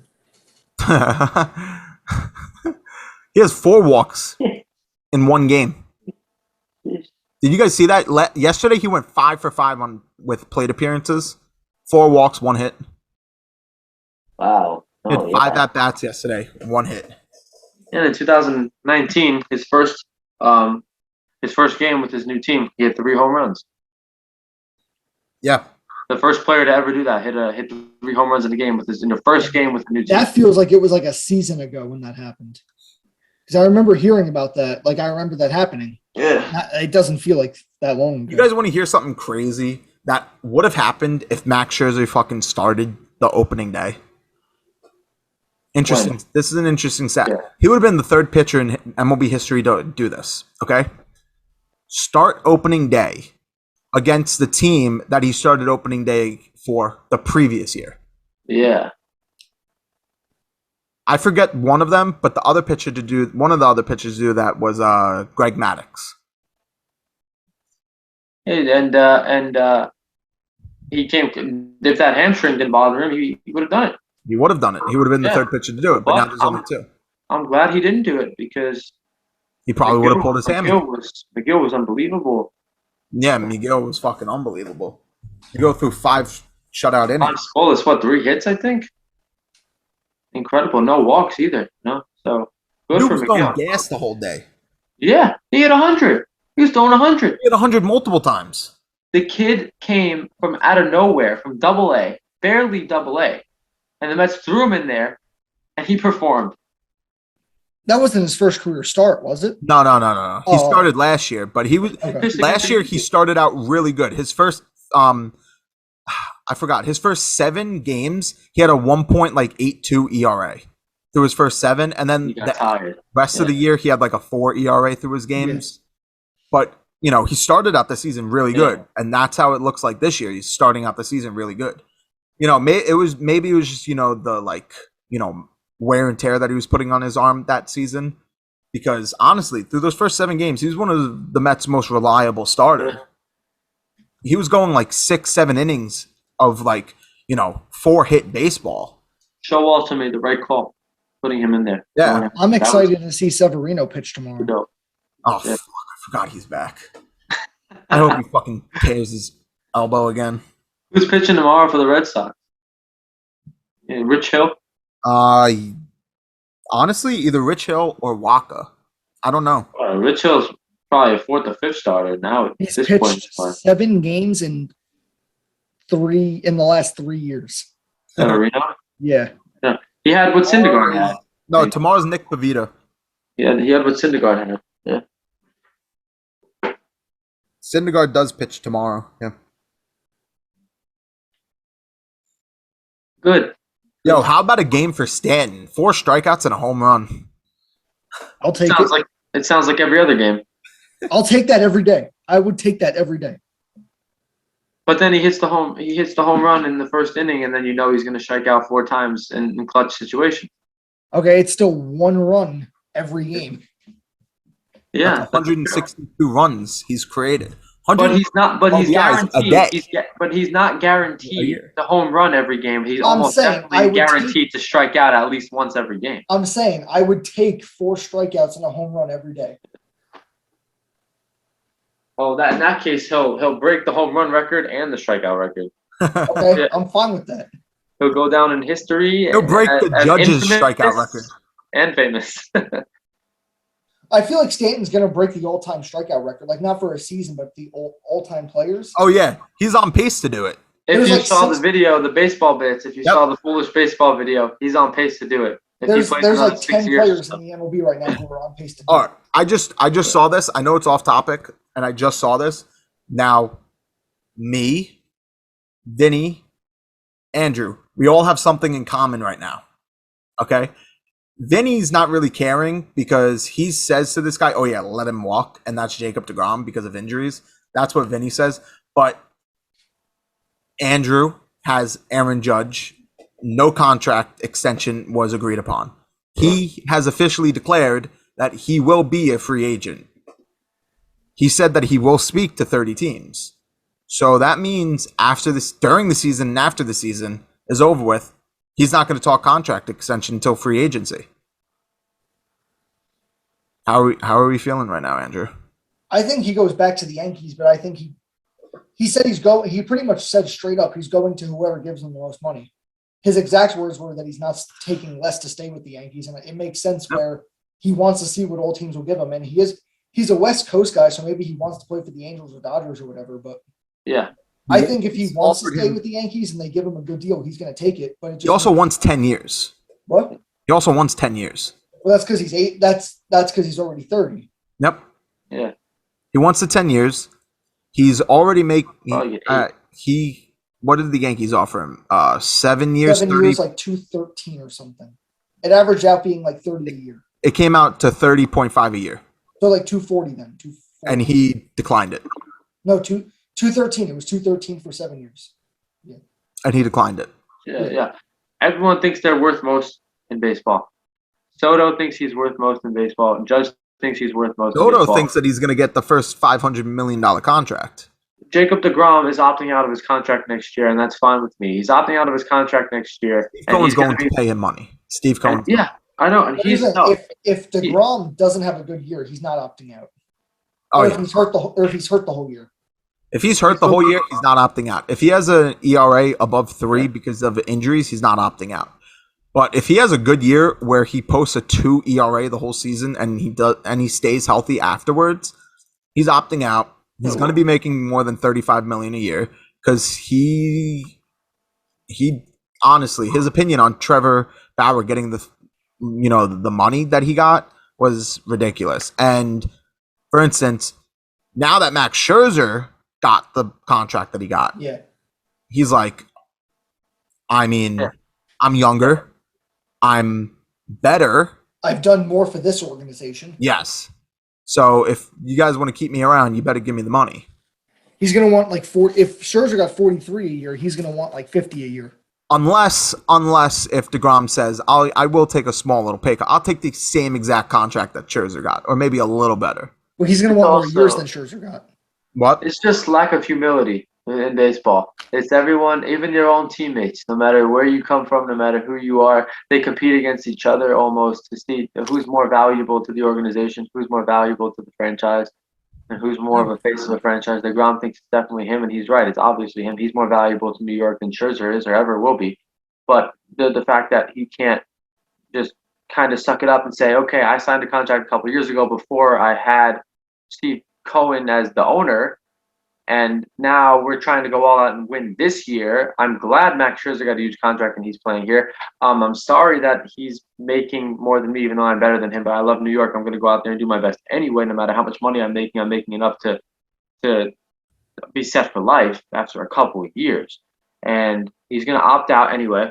He thinks he's worth most in baseball. Soto thinks he's worth most in baseball. Aaron Judge is going to be a free agent. He wants to make $400 million in the next 10 years. God knows how many years. And everyone thinks that they're worth more. And nobody could. The lack of humility in baseball is ridiculous. It's just that's how it is. I'm sorry. And they will get paid. If they say that's not enough, another team will pay them. It's sad, but that's how it is. That's how baseball is. Then he's going on his record. I think DeGrom's gonna want like 320 for 8 years. That makes 40. How a old year. is DeGrom? DeGrom's going to be Like 32? 41. 32. No, he's 33. I think he's 33. Yeah, Yeah, DeGrom's he's gonna want 7 or 8 years, and he's gonna want on average like 40 a year because Scherzer got 43 a year for his ages 37 to 40 season. So he's gonna want 43 a year or 40 a year for his 37 to 40 seasons. Yeah. But starting now, I'd like to introduce the Red Sox into the equation. We currently have Xander Bogaerts, who we did not get a contract agreed upon, and he is gonna probably opt out at the end of the season. He's only making $20 million a year, which is ridiculous for him because he is a really good player. And we are now worrying about Rafael Devers. Yeah. Rafael Devers is a fucking monster. why does he turn into Ted Williams every time the Yankees are in town? I feel I like have no idea. he's good, but I feel like when he plays the Yankees, he's just on another planet. Here's That's an, how everyone should be. I don't know if I told you that. that. In the air. Did I tell you guys this stat? I don't know if I did. I'll say it. He did something that no lefty has done in baseball since 2013. And he did it in 2017. Or no, 2012. He did it in 2017 as a rookie. Okay? No lefty has ever done this in baseball. Was that like to hit a home run over like 100 miles an hour on Chapman or something? Hit a home run off of Chapman as a lefty. Yeah. No lefty did that in all those years from 2012 all the way up into 2017. Yeah. So what's Bogart's contract look like right now? Right now, he's making $20 million a year. Just go to Spot Track. That shit's awesome.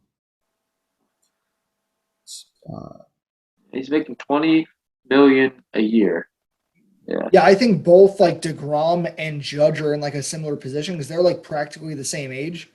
So they're gonna want like the same. They're gonna want like 40 a year for like 8 to 10 years. It's all just about pride. It's all about pride. Listen, I don't think that Judge is going to get that contract, but I think Steve Cohen will pay Jacob DeGrom that contract. And honestly, There is a chance because Steve Cohen's not afraid of going over the luxury tax. We already know this. He's already done it. He's over what, 2 of them? Well, yeah, there's just the Steve Cohen tax left, Yeah. which is like the 290 million, and then And 80% on top of that. I'm pretty sure he will go over that if he really wants to. And guess what? They need another outfielder. Imagine the Mets sign Aaron Judge. Yeah, Judge. The Mets are gonna pay Aaron Judge $40 million a year, and Jacob DeGrom $40 million a year. They're already paying Scherzer $40 million a year. Oh my goodness, I don't see it happening. I think they just signed Brandon Nimmo and they extend him, and they give him a contract that's not as big, obviously, as Aaron Judge's is going to be, but a decent, lengthy contract because he's approaching his age 30 season, I think, next year. Nimmo, 29, I think he is. And I say they give him 6 or 7 years if he stays healthy all year this year instead of Judge. Because they're going to have Yeah, more. if it comes down to one or the other, they're going to take DeGrom over Judge. Yes, as they should. Yeah. They definitely should. I just want to say this. Fuck Scott Boras. Of course. I think we all agree. Why now? Michael Conforto? No, because he's the agent of Xander Bogaerts, and he's gonna make Xander Bogaerts like $30 million a year. He doesn't deserve $30 million a year. I think the worst sports agent of all time was Jay-Z. Because like he was an agent for like 3 years, and he had Cano under him, and he was the one who took Cano off the Yankees during his prime. Oh, are you mad because he took Cano off of the Yankees? Yeah. I mean, I'm over it now, but like at the time, At the time, he was like, "Fuck Jay-Z, I'm never listening to his music ever again." Jay-Z was a native New Yorker, lifelong Yankee fan. He made a song, and he has a Yankee hat in all of his songs, Yeah. and he was representing the face of the Yankees, and he took him off the Yankees. I'm never listening to it again. One of the faces of the Yankees. At the Because time, this was 2013, so obviously Derek Jeter was still on the team, but like it was the year before Jeter retired. but the So Yankees, literally, outside of Jeter and Rivera, who were retiring that year and the year after, Cano was the face of the Yankees. what about Rodriguez? He got suspended that year and he came back the year Yeah. after, but like again, outside of the guys who were literally leaving the Yankees, Cano was the face of the team. I get it. Teixeira? Was he still Same around? thing, like Teixeira, A-Rod, Jeter, Rivera, they were all gone in 2 to 3 years. Yeah, and Cano still had Cano would have been couple the years. captain in 2 Yeah. years after that, and he would have been on the team the next 10 years. He'd still be a Yankee now, probably. But now he's a Met. Yeah, He's also a roid head too. I know. Like again, like Cano was Jay-Z's only like high profile athlete. He wasn't like he got a law degree, but it was like a fake one. He got Of course it was. he got Robinson a good amount of money. Oh yeah. But again, I don't think any other agent would have taken Cano out of New York. The only one who did was the guy who made his entire career branding himself as a New Yorker. Yeah. You know, That's funny. Scott. A guy who doesn't need the money. Also, he's a billionaire. I want to know what Scott Boris's net worth is. I'm just interested. Well, here's the difference. Scott Boras has made his living on doing what he does, so it makes sense that Scott Boras does things a certain way. Versus Jay-Z, who was a billionaire coming into the industry, chose to represent the face of the biggest team in the world, Oh my! his lifelong favorite team, and he took that player off that team to get more money on the other side of the country. Guys, what do you think Scott Boris's net worth is? Probably around probably around 9 figures. How much? Probably 100 million. I figured. No, probably not even that much. Probably 50 million. 50 to 100. They're saying I 50 think- million. What? Probably making more than that. I think he's No, making- I don't think it's much more than 100 million. Okay, keep the 50 million Okay. and just put a 4 right in front of it. Seriously? $450 million is his net worth. Yeah. If you think about it, he gets 10% of every $100+ million contract that he makes. Think about how many people he represents. tips. Listen, he probably gets tips for getting these players contracts. Yeah. Because I know if I have an agent and he gets me a contract, $300 million for 10 years.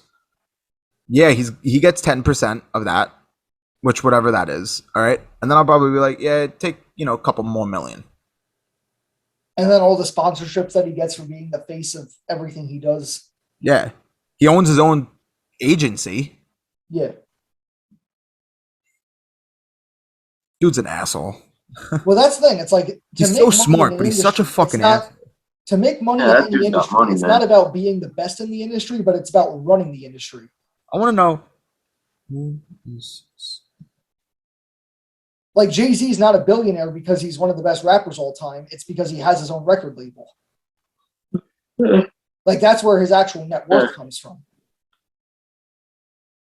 Oh yeah. Oh, Juan Soto's getting that fucking $500 million contract. He's a Scott Boras agent. He's getting that $500. He doesn't. He does not deserve that. He doesn't. Listen, deserve whether that he money. deserves it or not, he's getting that contract. No player deserves that money. Listen, I'm just gonna list off people that are Scott Boras agents. Okay. Soto, Scherzer, Harper, Seager, Bogarts, Bryant, Cole, Urias, Bellinger, Rodon, Martinez, Altuve, Rendon, Strasburg, Ryu, Gallo, McCullers, Manaea, Moustakis, Bell, Hoskins, Conforto, Keuchel, Bradley. No one really cares about him. Jose Iglesias, UC Kikuchi. Now these players are starting to get irrelevant, but still, He also gets all the top prospects too. Scott Boras is one of the head guys right now who's on all the committees who's trying to get rid of the draft. Wait, does he just get them? No, players are allowed to choose who their agent. Yeah, but I'm saying every top you prospect. You just confused me for a second, real quick. Yeah, he figures out who the. But he best, can get who. Listen, but here's the difference: he can get figures whoever he out- wants because there's no reason anyone would choose not him if he offered to be their agent. Let me just say this: he figures out who's gonna be great when they're 12. Okay, he has people go to the Dominican Republic, Venezuela, Puerto Rico, all these places just to say this guy's gonna be a star talent. This guy's gonna be star. This guy's gonna be a star. He gets 15, 20 people from all these countries and be like, these guys are going to be stars. Let's make them fucking millionaires. And he does that. He literally does that. I wonder what his it's got to be below 50%, but I wonder what his success rate for getting players to be really good stars in areas. Even if it's 1 out of 10, that's still a positive. Say he throws millions of dollars at 10 guys and only one guy makes it. That's one guy that can make him 30 million. Yeah. But my point is, I'm just wondering what it is. What the what the success rate is.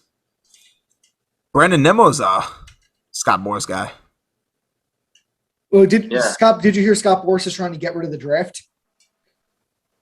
Because then he can take any player that he's representing and just at 18 years old, go to every team and be like, I want to give this guy money. Give this guy money. And because when it's someone drafted, you can only negotiate with the one team and you don't have any leverage because it's either sign or don't play. Imagine if you take Scott Boras with every undrafted free agent and have him talking to every team about those guys. The draft won't go anywhere. Well, there's actually legit. I think the draft should be eliminated, but not just all for one like Boras wants. But if you do it to where, because the logistical problem with the draft is that you can only sign with one team. If take the Mets and Kumar Rocker, the Mets destroyed that guy's career because they drafted him in the first round, then said we don't want you.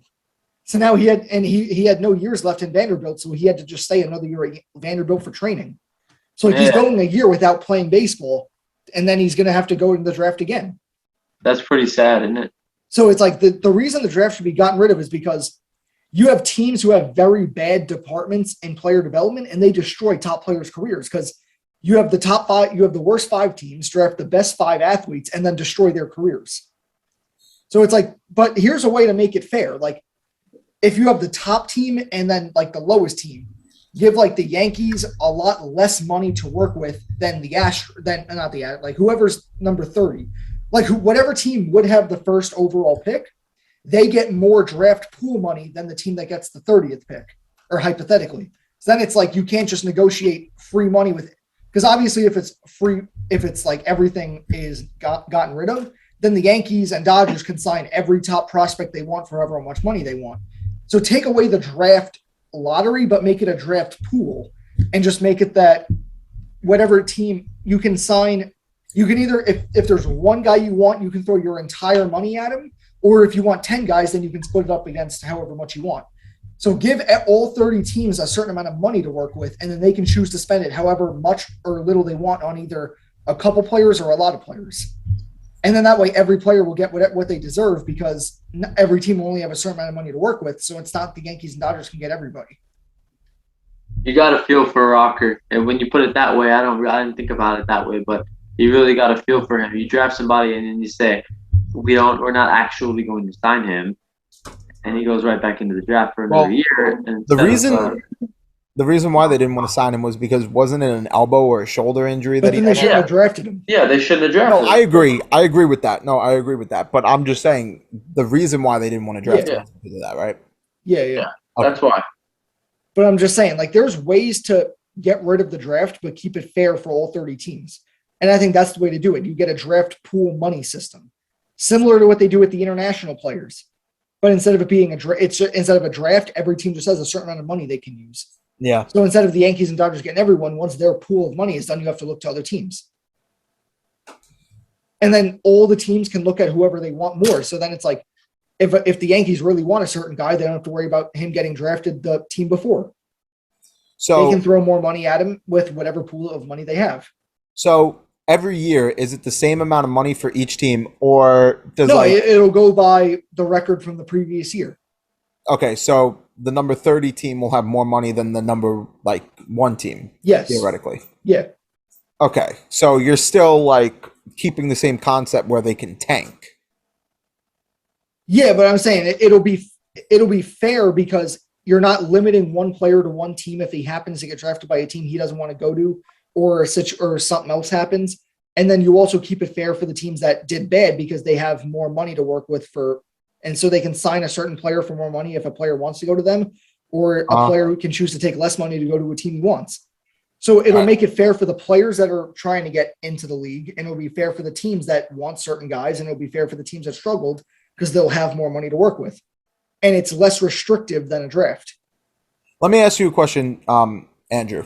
Personally thinking, how long do you think it takes for a team, if they truly wanted to, the quickest way possible?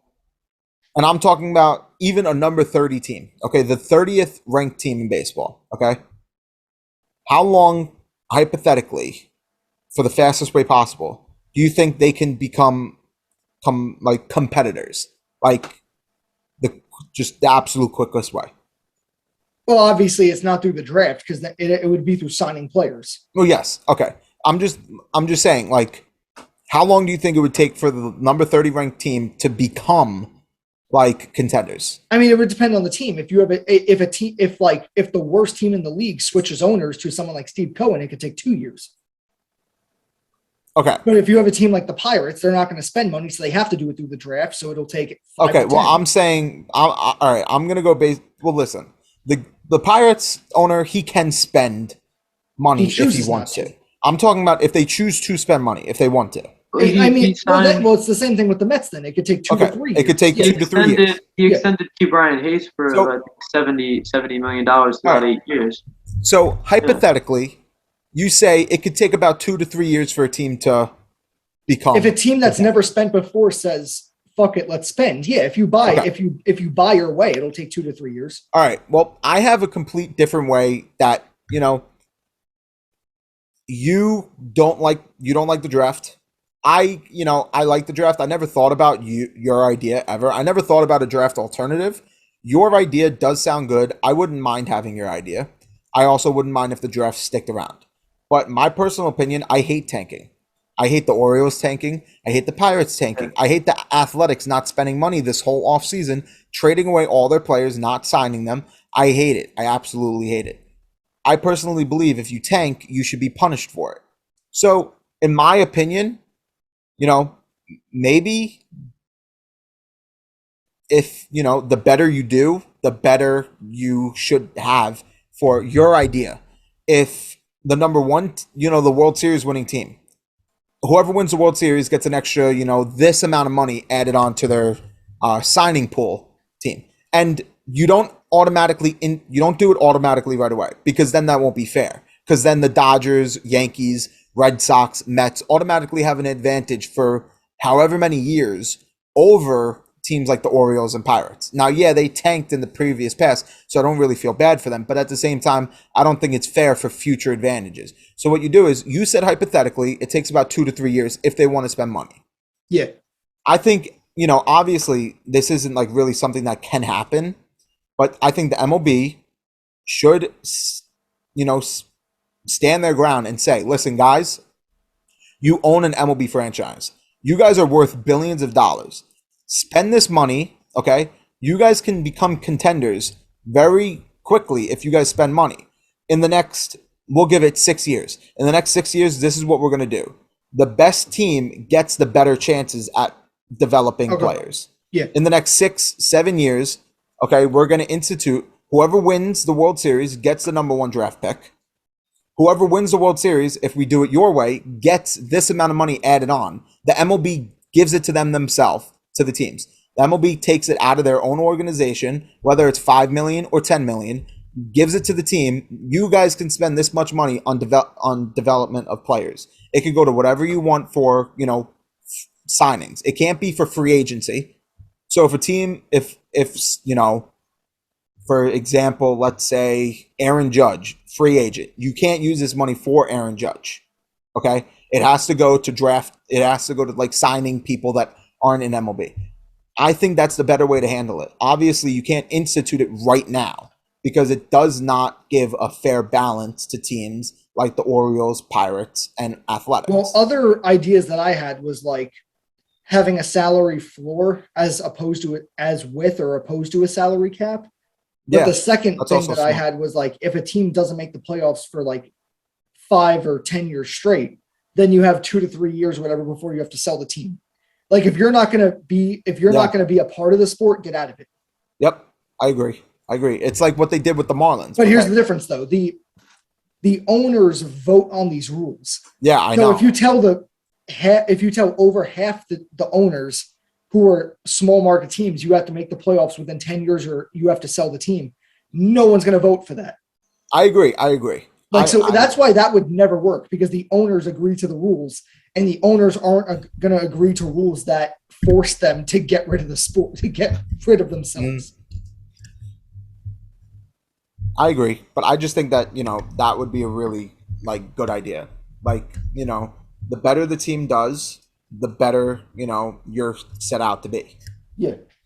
You spent the money or you figured out a way to, whether you don't spend, 2 luxury tax over and you be like the Rays and they win the World Series, it doesn't matter. You guys still did something to make your team relevant and win the World Series.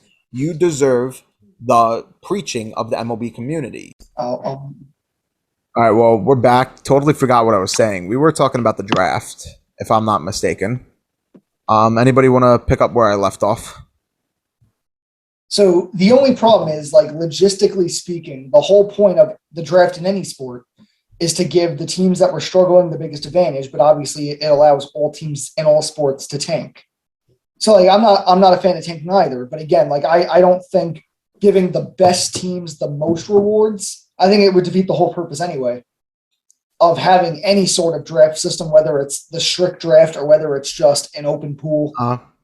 But I like the idea of either holding the owners accountable by saying either you have to have a winning season once every few years, you have to make the playoffs once every certain amount of years, whatever it is, or you're done. Either you sell the team or you forfeit the team for free. But again, there's no owners who are going to accept that other than maybe 4 to 5. Like Yeah. Steve Cohen, Steinbrenner, they're never going to have to worry about not making the playoffs 10 years straight or not having a winning season 5 years straight. Yeah, I agree. Vinny, you've been awfully quiet about this subject. Because I've been looking up, I've been researching a little bit. Oh, what are we researching today? I'm just very, very curious about things. Are you curious if Soto's a single sitter? I think he is a single hitter, so I'm not curious. I know for a fact, and that's where we're going to leave it.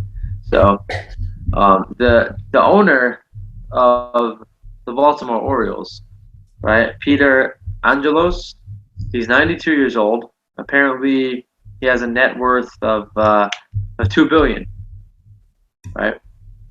The owner, the head chairman of the board of Seattle Mariners, majority owner of Seattle Mariners, whatever, has a net worth of 1.1 billion. Okay, so you see the Mariners making The playoffs. acquisitions. You see the Mariners paying contracts, getting trades, and you don't see the Orioles doing that. So I was just curious and just thinking, obviously, the net worth of Steve Cohen is probably, I'd say, The highest in baseball. It's like 30 billion or something. Yeah, it's the highest in baseball and second highest in sports. Yeah, I think it's like 12 billion, maybe more. I think it's 30 billion or something. I thought I just saw it was 12. It's significantly higher than that of Peter Angelos of the Baltimore Orioles. Let's put it that way. But this guy's making $2 billion.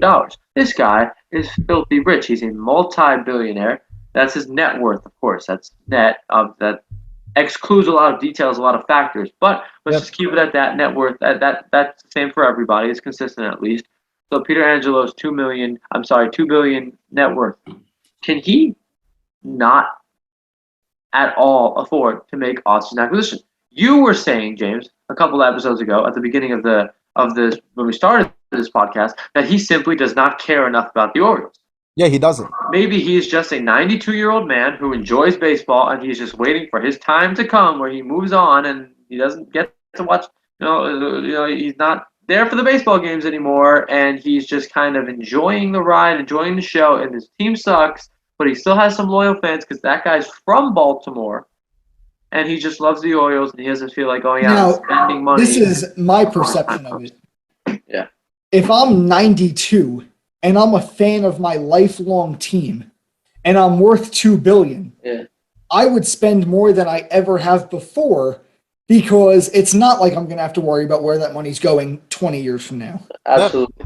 Yes. So, like, why wouldn't you just spend all out for the next 5 years? I personally think Like, go out with a bang.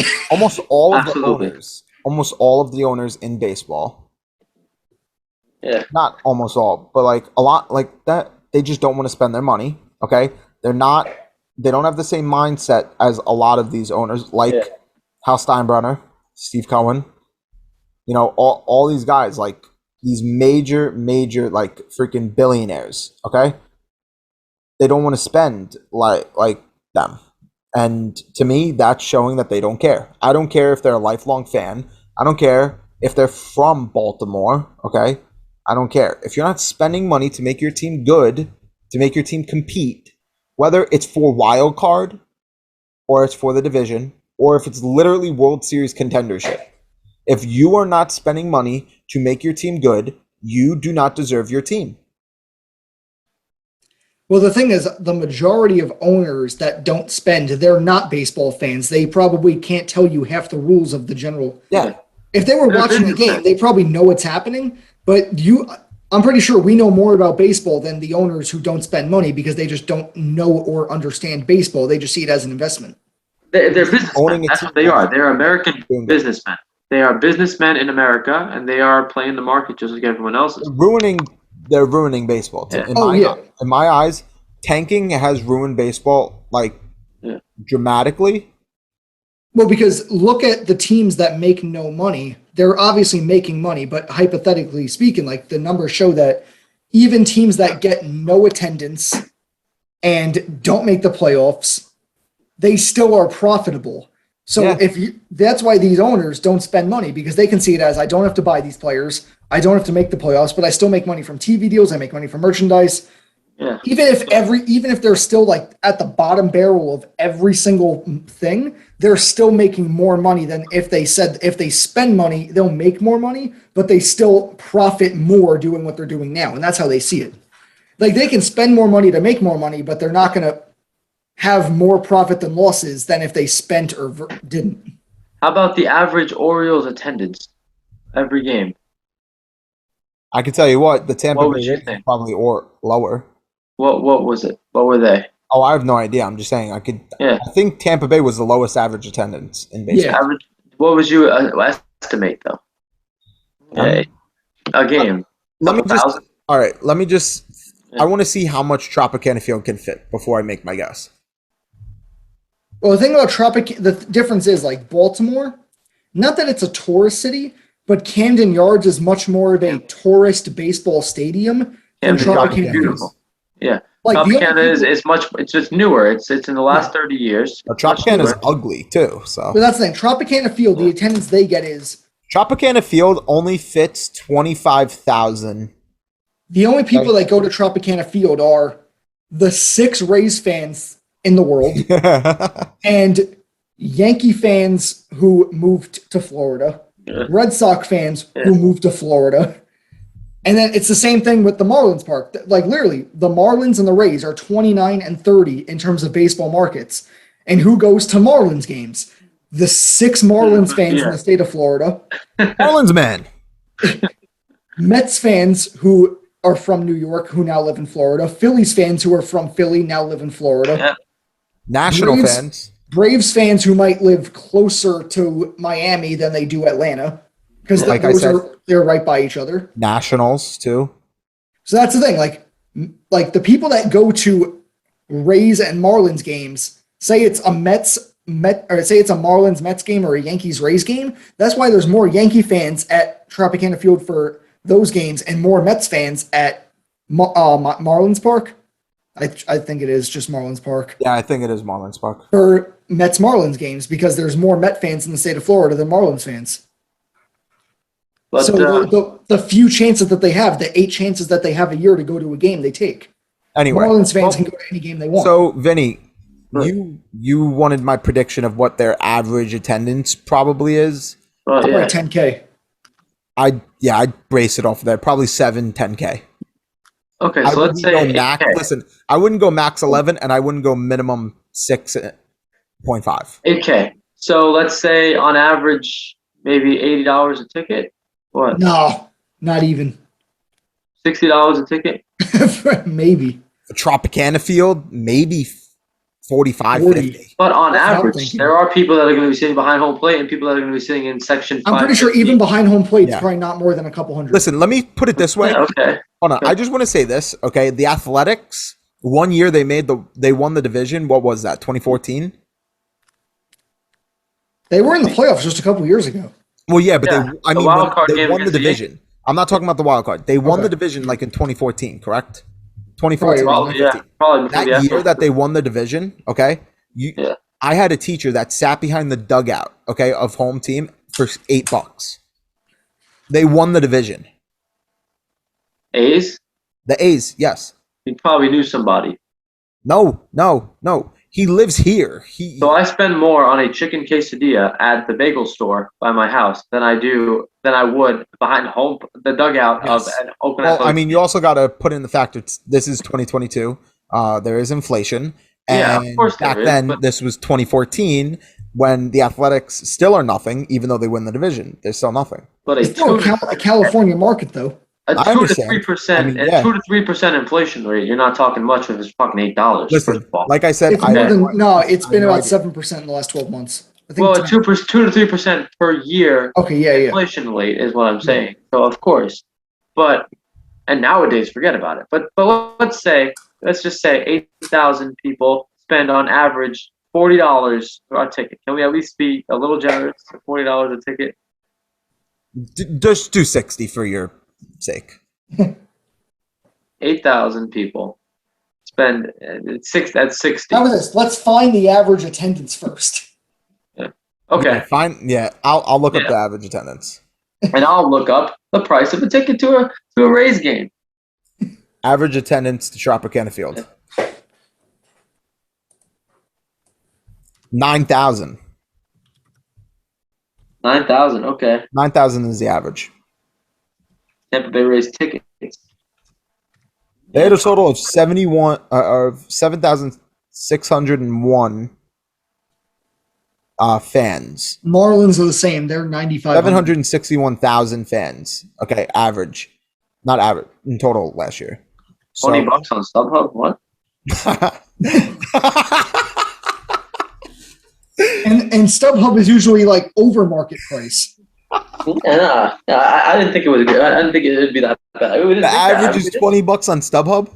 I didn't think it would be that bad. I really didn't. God, my trip to Tampa this year is going to be great when I go to see a Ray game. I'm going to spend $20 behind home plate. Yeah, look. Let's. Okay, see so I found MLB attendance report average attendance per game for the 2021 season. Number 1 is the Dodgers, 34,000 a game. 30th is Miami, 7,900 a game. 7,900 a game. Sheesh. Yeah, how much can Citi Field fit? What, like 40 something thousand? Probably.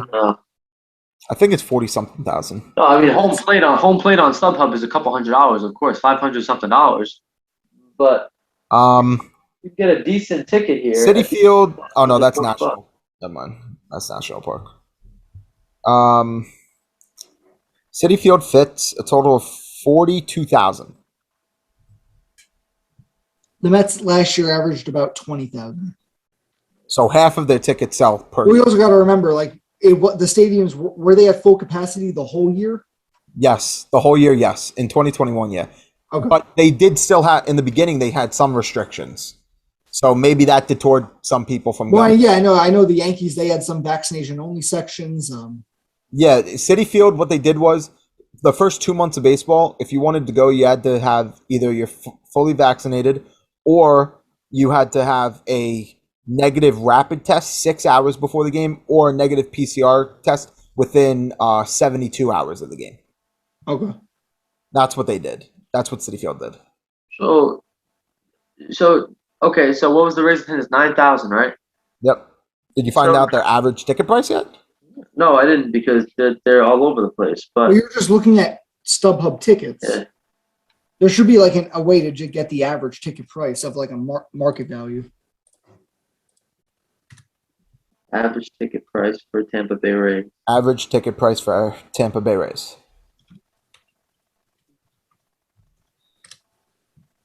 $47. Yeah. Wow. Okay. Wow, they bumped up actually from 2019 to 20. Are you looking at 2021? 2022. 2022. The hell? Okay. We had a couple games. All right, whatever. Just Well, no, it's the average price for like the games that they're selling for the season. Well, I Okay. mean, you can buy tickets to a 20 game in August. You know. well, listen. In 2019, you know what their average ticket sale was? 29, right? It was something like that. It was $22.53. Oh yeah. Okay, so They 9,000. also that was the first year because they won 90 games that year, but they weren't good in 2018 and 17. So that was when the Rays first started to make a comeback. So So it makes sense now after winning not after winning the World Series, but like after having great season. Oh no, they did. Wait, I'm blanking heavily right now. They made it to the World Series, Yeah. 2020. Yeah. Yeah. After So so it makes sense that it's a lot more expensive now than it was 3 years ago. yeah, 9,000 times 42, right? That's 378,000. So And then- they have about 80 games at home, 81 games at home, right? Yeah, 81. but they also make money on ticket sales from away teams too. Seriously? Yes, I believe you get Yeah. 10% of each ticket sale for when you're away. But so that means that you lose money on the home games because that money goes to the other team. 10%, but Yeah. you gain 10% on others. So, for example, let's say the Yankees' average ticket price is like $70. The Yankees will lose money on the 10%. The Rays will gain money on the 10%. Yes. Yeah. Yes. Yeah, of Because course. the Yankees are not. the 'cause the Yankees Rays, cost more money. what's 10% of like 42? What's that like? 4.2. 4.2. 4.2. Okay. So they'll lose $4.2 per game. But the Yankees, but they go to Yankee Stadium, they make that back easily. Because Yankees would be like $70 and they make 10% of that. That's way more than 4.2. That's almost double. And if they have that would be $7 per ticket though. No, so what would that be? Like $7 and then $7 per ticket. Plus double the attendance, triple the attendance. Yeah, of course. Yeah, and besides that, they do it 19 games a year, 18 to 20 games a year, something like that. Yeah. So I know the Red Sox and Yankees play 19 times this year. So 378,000 is what I have. 42 times 9,000. 378,000. Now let's just say times 80, right? Say 81. Sorry, times 81. That's 30 million. That's $30 million. Okay. $30 million alone you made that year just on ticket sales. Okay? Just on ticket sales. Just on ticket sales, you just paid for Jacob deGrom. Yeah, just on ticket sales. And that doesn't include anything that people buy in the stadium, any merchandise that people buy online in the stadium. Exactly. It doesn't include TV deals. It doesn't include The revenue food sharing. the food, the hats, the merchandise, the jerseys, the exactly the revenue that you get on all these different things and everything, and you're making money on so many different things, so many different ways. TV Parking. deals, yeah, even stupid shit like that. TV deals, everything. Speaking of jerseys, I just bought 3 jerseys. Who? I got Bellinger, Baez as a Met, and deGrom. Legend. Why? Because they were all on sale. Good answer. They were on clearance on MLB Shop, so I was like, "Fuck it." Yeah. Wow. So they made $30 million just in a year, just on ticket sales only. And they're making more, because the Yankees are getting 10% of their sales, but they're getting 10% of the Yankees, so even more, they're making more than that. Yeah. And then say, I don't know, add on a couple extra, I don't know, probably another couple $1 million a year, right? Considering all the food that people buy. It would probably be more than just a couple, but yeah. Yeah. Because they probably make all that. Listen, Yeah. for example, Yankees. How much is that chicken bucket hat? 20. It's Well, $20. it was 20. I think it was like 21 or 22 when I went to my last game last year. Okay, so it's probably like 25, 26 now. Okay, Yeah. and it probably only costs them maybe like $4 max to make it. Probably. So they're making like freaking $23 per person on that stuff. And you know what I want to try? We got to see this on Friday night's game. We got to see this. I want to find that pizza cupcake that people are talking about. Pizza It's- cupcake. Field. It's not an actual cupcake, but it looks like a cupcake, but it's made out of pizza ingredients. It's like the dough and then pepperoni and cheese. At like City that. Field? Yeah, it's basically like a bagel bite. That's cool. I want to try that. There's they also have to pay their workers too, Yeah. You gotta pay your workers. I mean, you buy a beer. Wait, $12 for a beer? Yeah. So you buy 2 beers, $24 a beer, and then you buy food, $15. Put drink and food and drink, $15, $24 a beer, and you got over $35, almost $40 on just one person to eat. Yeah, And they some got people all the buy like hundreds 4 of or 5 people, beers thousands at a of people baseball eat. game. And drink at the ballpark, thousands of people, and then they buy shirts. They buy so much money, and all that money. You have to say, 30 million is just the start of it. That's the floor. That's the floor. You're thinking probably almost double that with TV deals and everything. So this team can spend this money if they wanted to on players. Yeah. There's no way that the Tampa Bay Rays could not have gone out and Listen, signed Carlos Correa. we're using If the they Tampa really Bay want. Rays as an example. Yeah. We should be using the Orioles as an example because at least the Rays won 100 games last year and won the division. They're Yeah, actually contenders. The reason why we used the Rays is because you said that they had the lowest attendance, but I wanted to use the Orioles. That's why I brought up Peter Angelos, who is the owner of the Orioles. So yeah, you're absolutely right. So you're absolutely right about that.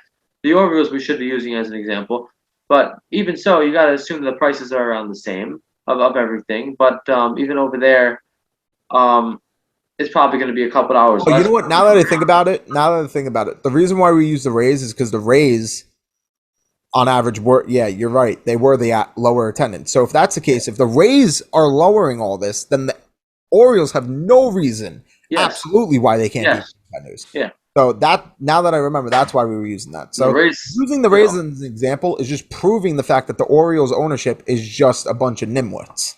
And yeah, the Rays are paying Wander Franco, a nice piece. You know what I mean? So they could pay if they wanted to pay. Wander Franco would have gotten an amazing contract if he was. Baltimore averages 10,000 a year, 10.1. So that's 1,000 more fans putting that money in, and their average ticket price is probably more than the Rays because of Camden Yards. Camden Yards is beautiful. I want to go there one day. I do. I want to go as well. How many stadiums have you guys been to? I've only been to 3. I've been to one stadium. Oh shit! I've been to both Chicago stadiums. I've been to Milwaukee. I've been to Braves. I've been to Fenway. I've been to Yankee Stadium and Citi Field. I've only been to Yankee Stadium, Citi Field, and I went to. My aunt lives in Maryland, so I went to her house for a week, and we went to the Home Run Derby and All-Star game in DC. Oh, nice. So she lives like 40 minutes away from the Nationals Park and like 40 minutes away from Camden Yards. But the Orioles were away the week I was there. Okay, so otherwise we would have went to an Orioles game after the All-Star break. That's super dope. When was that? When did you go to the All-Star game? It was the summer of 2018. Yeah. Okay. Me and Isabella, we were planning on going to Boston during the summer, and then things weren't really working out, and then we were like, why don't we go to Florida? And then things kind of started working out with Boston again, so then we were planning on Boston again. But then I just got news that a friend of mine is being stationed in North Carolina for the Air Force. So we're going to take a trip there for like the week, and we're going to go to North Carolina, hang out there. Obviously, there's no stadium in North Carolina, but we're going to take like a 6-hour drive to Atlanta, and we're going to go see the Braves play. Not bad. You've been to Truist before, though. Yeah, I went there this summer. The game when the Mets got absolutely shelled. Yep, I remember. This time I can wear a Mets jersey. I don't have to wear a Red Sox jersey. Yeah. You know what surprises me a lot? What? I'm just looking at the attendance report sheet. Colorado is higher than the Yankees. Yeah, they have some loyal fans over there. Yeah. They really do. Colorado is 24.8 and the Yankees are 24.5. What's the Red Sox average attendance? The Red Sox. I know Fenway doesn't fit nearly as much as they're 11th at 21.3.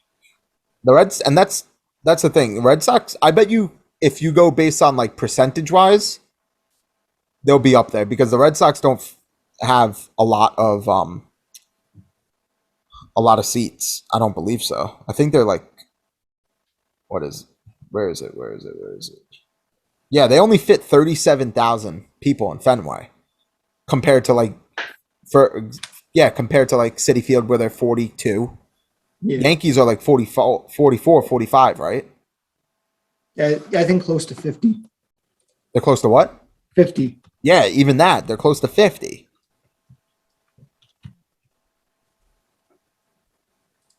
They're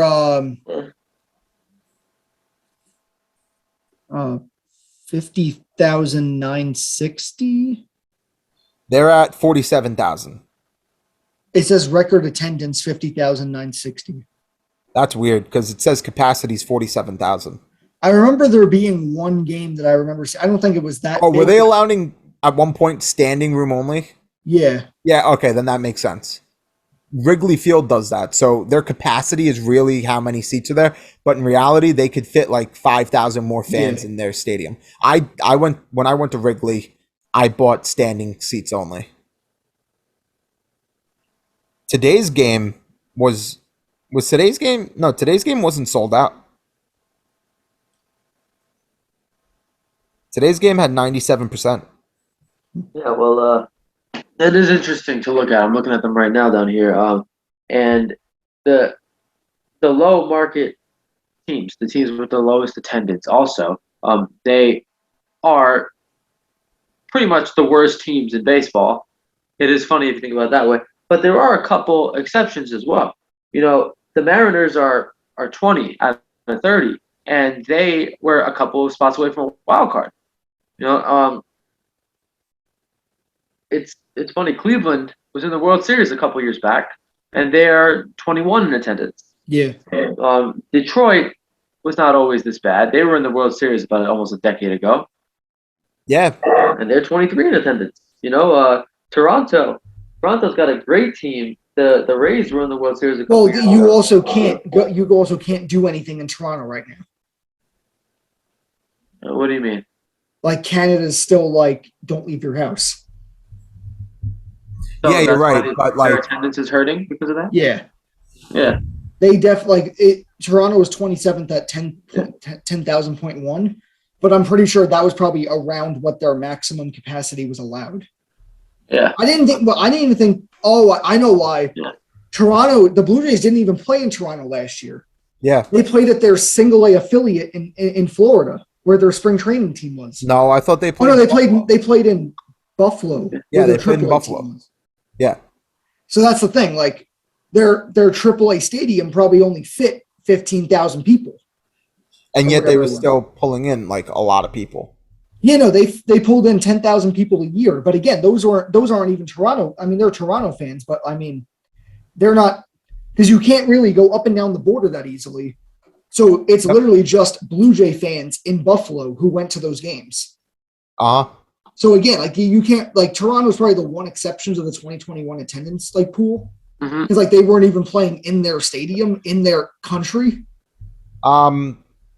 I think also some stadiums in like, you know, certain states, because yeah, a lot of stadiums did have restrictions where you couldn't have this many people there. I mean, LA is one and San Diego is 3. Oh yeah, yeah, I guess that doesn't make any sense then.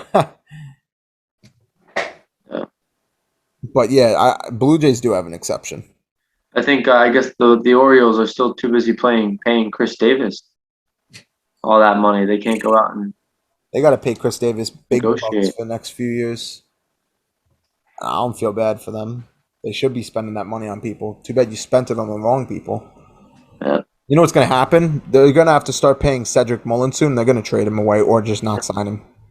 Yeah, I know. It's going to happen. Same thing with John Means. Just not going to sign him. Yeah, Which what is are they weird, gonna? because in MLB The Show, for whatever reason, if you go like 7-10 years down the line in like franchise mode, the Orioles always spend over $250 million a year. And they always get the big name free agents. Right. But like in real life, that just doesn't happen. Never. Never. What was the last big free agent signing that the Orioles had? Fucking Chris Davis. The last franchise face of the Orioles. No, Machado. Yeah, but that wasn't a signing. No, but I'm saying he was the last face of the franchise. Yeah. Calvert. Face of the franchise is turning into... It's turning They into had, Cedric Matt, Mullins. Matt Wieters too. Listen, it's turning into Cedric Mullins, but I personally believe right now, when I think of an Oriole, I think of Trey Mancini. So, Yeah. Cal Ripken Jr. was the last. Al Ripken Jr. is another one. Yeah. Yeah. Now we're going way back though. Yeah. Well, I mean, who else? Adam Jones? You know, but realistically. he was also not a signing. Yeah. He came out of their Yeah. minors. They didn't extend him? I mean, I'm he was on sure. the team he was on the team for over a decade. Yeah, I mean, Yeah, I'm so did sure that. at one point they extended him to like a somewhat good contract, but I mean, like, I'm talking about like a freaking like Max Scherzer deal, like something like that. Oh, no. Well, listen, as long as the team spends money, man, the team just got to spend money. To spend money, lock up guys. Lock up the guys you have, the talent that you have. Do something. The Put problem it is, on. you know what another thing Oh. is? A lot of teams are afraid that they're going to sign a guy like Chris Davis, that he's going to have a good couple seasons, and then he's just going to never do good again. And then they're spending $20 million a year for a guy to hit 3 home runs and get on base like, 250% of the time. And they don't want to do that. So they'd rather not spend money at all than spend money on a guy that's going to produce badly. Well, if you don't take a risk with somebody, That's what I'm saying. somebody who's proven themselves. Now, like I said, I don't agree with it Yeah. because you get a baseball team, you have to be willing to take the risk, like of signing people. It's my idea, my opinion. I don't like people that don't spend money. It's all a ridiculous. crazy game. They ruined the game. It has ruined the game. It's not ruining the game. It has ruined the game. MLB used to be the number 1 sport in America, and 3. yeah, now it's 3. I mean, I think it still competes with the NBA a little, but at the same time, in many circumstances, it does not. Average attendance, I don't think it does. But if you looked at it, the World Series, I'm trying to remember. I think it was 2020. I think the 2020 World Series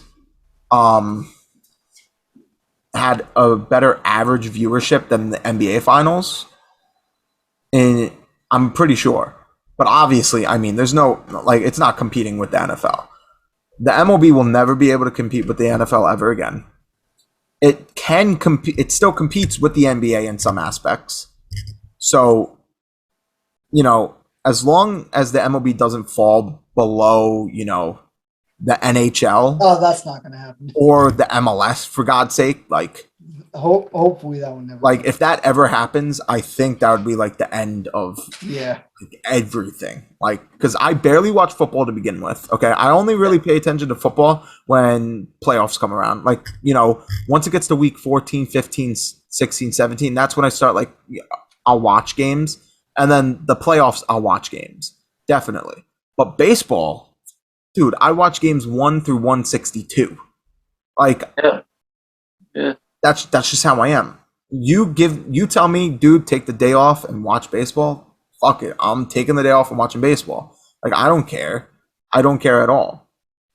I'll watch every game of the World Series, no matter if it goes to straight 9 innings or if it goes all the way up to fucking 40 innings. Me too. I will just love baseball. I can't watch a single second of basketball. I can't. I hate basketball. I despise basketball. And if you tell me to watch the first game of a football season, I can watch it, but you can't tell me to sit there and watch a whole day's worth of football. I can't. So the thing is with me, it's I love spending my entire Sundays watching football, game after game after game, because it's a once a week thing. So I feel football, it's easier to do that with than baseball, because then it's you would be watching game after game 7 days a week. Mm-hmm. But I would say I like basketball. I don't watch it religiously, but I watch the Nets a lot. I'll be watching every net game now come playoff time. But I mean, hockey, I'm a Ranger fan and stuff, but I don't watch every Ranger game religiously, and I don't really watch. I don't have an attention span to really watch a lot of hockey for any team, just because you can go an entire period without anything happening. The thing about football is every play matters. Basketball, there's points on every play or every other play. Yep. With hockey, you can watch 10 minutes and miss nothing. 20 minutes, nothing. So that's why it's obviously when it comes to playoffs, I'll watch the Rangers every game, but I can't watch a second of soccer. I can't watch that. Never forget about that's it. Terrible. That's awful. I mean, even the World Cup, I can't even watch. I just don't. The only soccer games I've ever watched were ones I was calling, because I'm actually doing something. I'm surprised you knew how to call them. So the first lacrosse, soccer, and field hockey games I ever watched were ones I was calling. So even at the professional level with every sport, the play-by-play person is a professional broadcaster, and the color commentator is a former player. You have Joe Buck and John Smoltz for Fox Sports Baseball, Joe Buck and Troy Aikman's Fox Sports Football. So I'll admit, doing color commentary for field hockey and soccer, I don't know what I'm doing. I just gotta I just have to fake it till I make it. Play-by-play is easy. This guy, pass to that guy, pass to that guy. Yeah. You just gotta follow the number and who it is. Oh, number shot 7 goes wide, whatever. 6 passes it to 5 shoots and they score. So play-by-play is easy for any sport, because I've done play-by-play for a lot of sports. Obviously, baseball is my best. Now, I can do a baseball game solo, and I've done it because I can do play-by-play and color. I know the sport, and I know how to do broadcasting. Yep. But you have to actually know the sport really to do play-by-play well. You know what I mean? Like, yeah, I agree. But like, I've been able to. I've done many soccer games, and I haven't gotten any complaints from like I did one soccer game solo in like rain and terrible weather. So like my spotter boards were all wet and I couldn't see who any player was. And I still did the game. And apparently like the SID came to me like the next game. Like I was doing like the ice hockey game like later that week. And she was like, oh yeah, the coach's family said you did a very good job that game. So it's like, again, like I respect the sport. I just have a hard time watching it because I'm really not a fan. But I love calling soccer games because I'm doing something. But like I can't really just watch it if I'm not doing something. Would you rather watch soccer or tennis? Tennis. Because again, the games are done in 5-10 minutes. So even if I'm not really into the sport, it's like I can watch a quick match for 5 minutes because there's literally a score on every play. And it's much faster paced. Soccer, you know. Yeah, so I was saying, like, I mean, tennis, it's like, again, the matches only last like 10 minutes. So even if I'm not like into the sport and like know everything, there's a score on every play and there's only 4 to 5 scores to a victory. So it's very fast paced back and forth. So it's interesting to watch for someone with a short attention span who likes sports but isn't into that. You're like, I'm a sports guy. I can watch anything of any sport. Ironically, the only sport that I really have a hard time watching from beginning to end would be soccer. Like I've never watched a full soccer game of when I wasn't calling. But like tennis, I mean, I can watch like, you know, maybe 20 minutes worth of matches because it'll be like progressively from like the amateurs to like the title match or whatever it is. Every play has a point. Every play, no matter what, has a point. Like, again, like I might not be into tennis, but if I find out that the best 2 players in the world are competing tomorrow at a certain time and I'm not doing anything at that time, I'll turn it on. Like even if the USA is in the World Cup going for gold, I mean, I might happen to go on and off, but if there's another game on, like I'm going to turn on another game. Of course. Or like I might turn on for a minute or two, but like I won't be able to sit for 90 minutes and watching a soccer game. Agreed. Listen, if the USA was winning a soccer game 65-0 and the greatest soccer players in the entire world of any country were playing on the USA, I wouldn't even think about turning it on in a million years. Honestly, kind of neither would I. Yeah. Even if it was on, all I had to do was press a button and change the channel and turn on the soccer game for 5 to 10 seconds just to check it out. I would skip through the channel specifically knowing I could do nothing. I could literally be doing nothing, be bored out of my mind, okay? And someone tells me, yo, go turn on the World Cup, the USA's in. Dude, I'm slitting my throat before I do that. I'd take a nap. I wouldn't. Only soccer so here's the thing about soccer. Again, you can watch 90 minutes and have there not be a single goal. So you can really watch 90 minutes of nothing. And then I would turn on what do they call it? The penalty strokes at the end. Because like that's actually entertaining. Like something is happening on every play. Yeah. So, like again, you could have a 90-minute game and still scoreless. Then it goes into penalty kicks. I would turn on the 5 minutes of penalty kicks because I know in the next 5 minutes someone is going to win, and there's something happening on every kick. Either there's a save or a goal. Yeah. So like, I feel like that would be entertaining to watch. But I'll watch that part. I'm not going to watch the 90 minutes that lead up to nothing to it. Yeah, but I really don't. I don't care if we're having a replay. I don't care if Russia and the U.S. are going for a Cold War and on the soccer field. I really don't care if the U.S. is winning 25-0. Like, that's the thing. Neither would I. I'm not watching the 5 minutes of penalty kicks. If I hear the World Cup is on, it is. I guys, I swear, I cross my heart and hope to die. It is quite literally the last thing I'm ever going to watch on TV. I cross my heart and hope to die. God is my witness. I'm never even going to think to myself, maybe I should watch soccer today. I would never in a million years, in a million and a half years, let me just stop because you guys know exactly. In a million years, I would never ever think to myself, today's a good day to sit home and watch soccer on TV. Yeah. Poker, bowling. I'd probably watch poker. I've watched poker on TV. About bowling, I've literally watched bowling on TV before. So have I. So, yeah. like, for you to say I bowl you'd rather watch competitively. bowling, yes, I'd rather watch bowling. Yeah. Like, No, I'd rather, I'd watch darts, bro. I'd rather watch I'd darts. rather watch track and paint dry than soccer. I would watch. You know the Christmas thing with the log flume where the log's burning and you just listen to the Christmas music and the only thing on TV for like 6 hours is a burning log, a burning piece of wood. Guys, God is my witness. I would put on a burning piece of wood for 12 hours before watching a half hour of Major League Soccer. Guys, I don't just came know. up with a really good idea. Okay, I just came up with a really good idea. Us three, okay. All right, just have this one episode where we're just ripping on soccer. Listen, I don't know what the difference is between. If anyone from LIU sees this, they will never let me call a soccer game again. I'll cut this part out.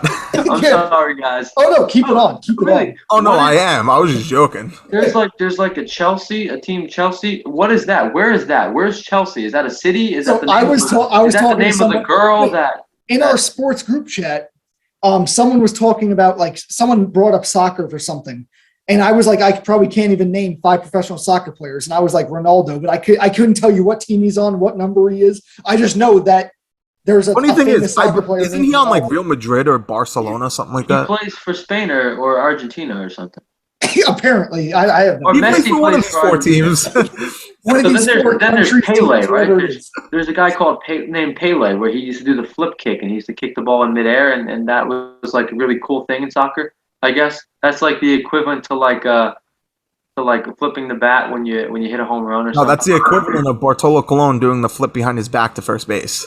Oh yeah, pretty much, but just not as epic though. Not as epic. Yeah, not as At epic. all. Nothing could be as Bartolo epic as Yeah. Bartolo Colon. And then they Flip do with a home run. the World Cup where it's like World War whatever, and then all the countries and they all come and they all fight in the like what is it like a bracket and they all do and then Major League Soccer is that like American teams? Does every Yeah, state that's have their American own team. Yeah, so What is MLS is like the MLS, NBA.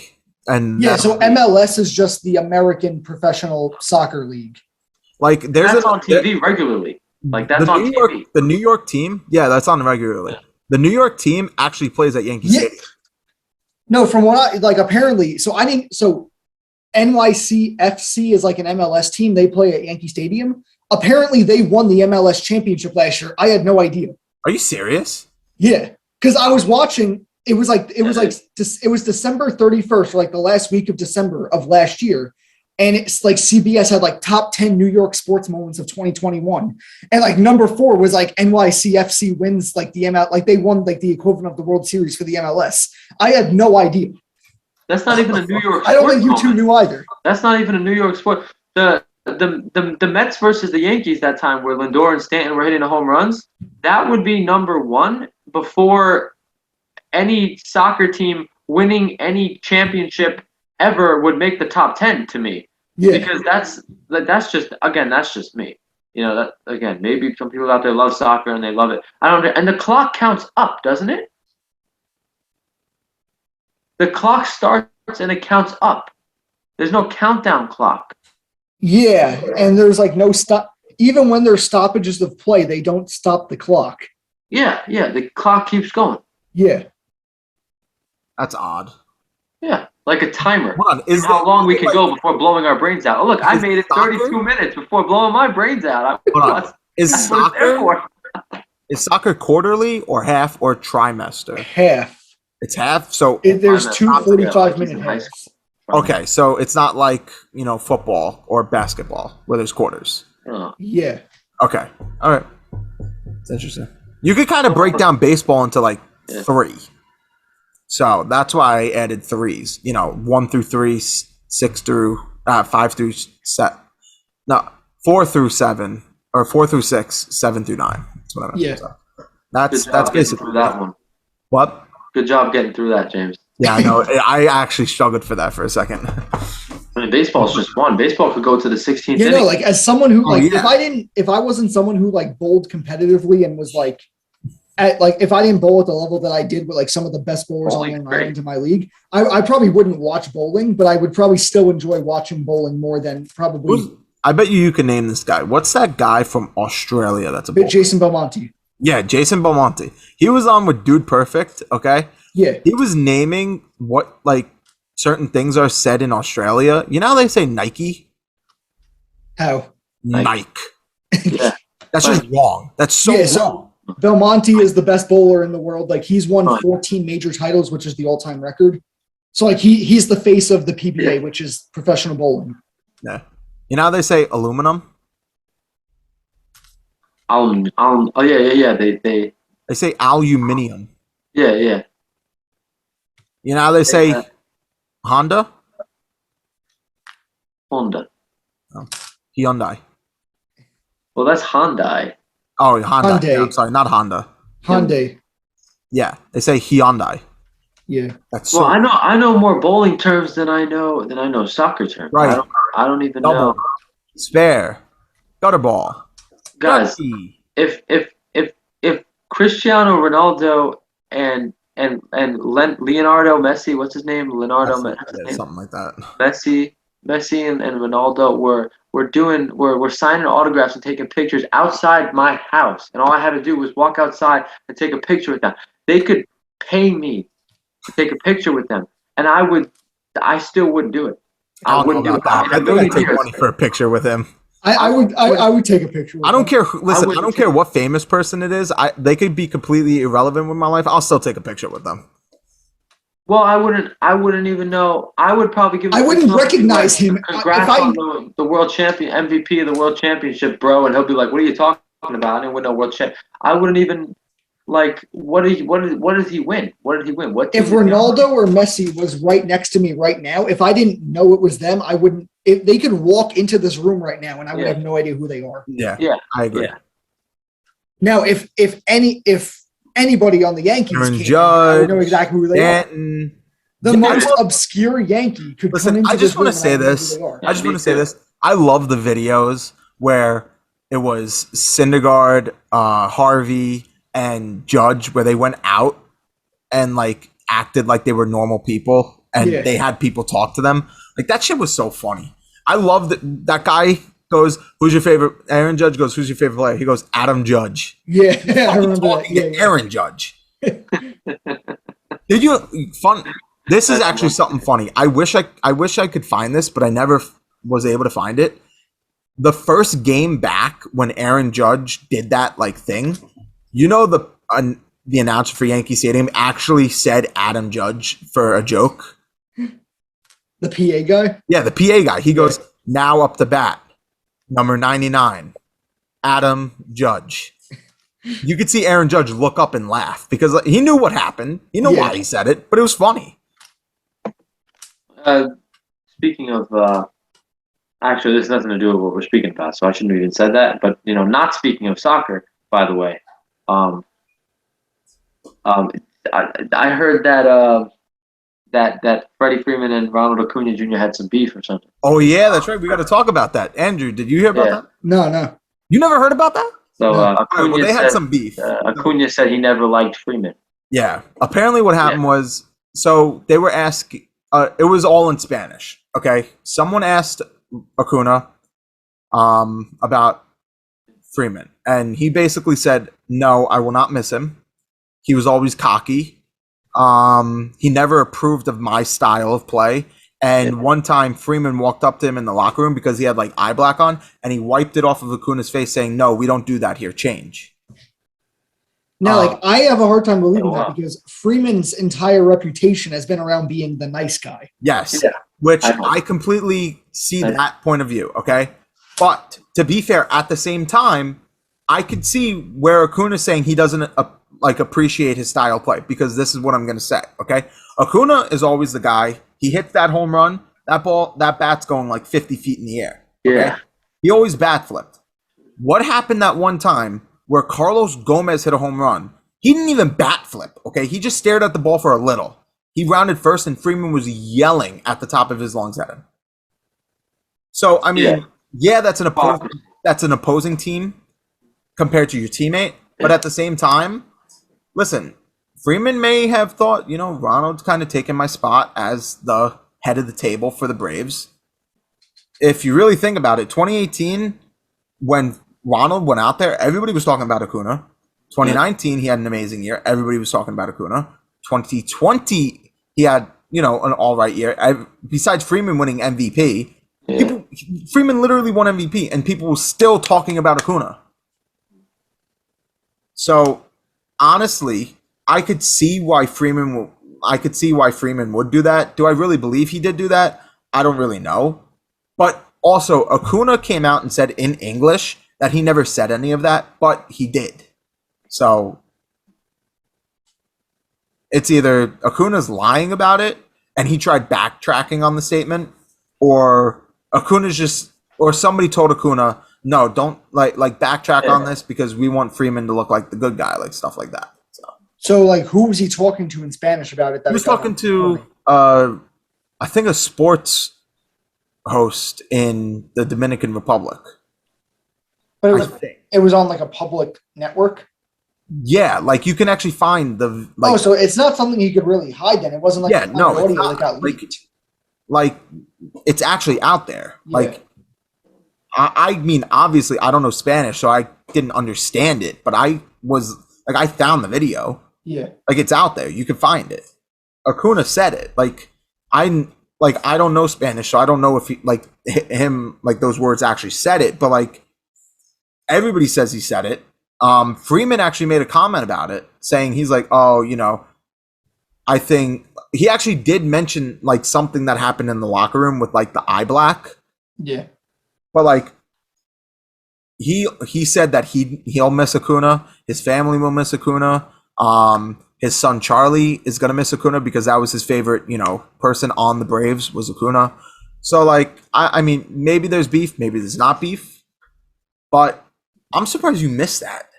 When was this? It's happened over the past few days, past 2-3 days. Oh, I haven't been paying attention to much of anything the past 2-3 days. That makes sense. Yeah. Outside of actual opening day games, like the day or so, because I got back from New Orleans on Monday. I went to the Devils game on Tuesday, and then all of Thursday I was working on my sports analytics paper and presentation. Yeah. So, Mike, my father and I were talking. The way they play the game, they're two different players. Freeman is always a nice, quiet guy. He's very laid back. He probably doesn't have a care in the world about anything. He's laughing, always smiling, a big smile on his face, very friendly with everybody. No, he does have a care when people hit a bat flip. Acuna is a loudmouth, cocky kid who thinks that he is the superstar, which he is, and the world is his, and the field is his. When every time he's on it, the field is his. Freeman does not play with that attitude. Acuna does. They have two completely different styles, two completely different attitudes when they're on the field. And half of the people are going to say Freeman's more respectable attitude. Half the people are going to say Acuna's just having fun, and everyone should play the game like Acuna does. So me personally, I don't like Acuna. I would say, Freeman's a Dodger now, so I prefer the Braves over the Dodgers even, but I still would say Freeman. I would have to give Freeman the benefit of the doubt in this situation because I see the way Acuna plays, and when he acts like a punk, there's nothing else that I could say is that he probably was being a punk, and Freeman didn't like him. That's it. No. Speaking of not liking people, this is like interesting to me. Vinny, what would you say? Who's your player you dislike the most? Current, not all time. Wow, I dislike a lot of players. That's a crazy question. I can make a Andrew, list. same thing with you. 20. I can give you a top 20. Like if you had to think. That's crazy. That's a really good question. Really, really good question. Definitely. And then also, while you're at it, think your favorite player not on your favorite team. My favorite player not on my favorite team. I like Adam Frazier. I like Ty France. I like J.P. Crawford, Mitch Haniger. I like a lot of Mariners.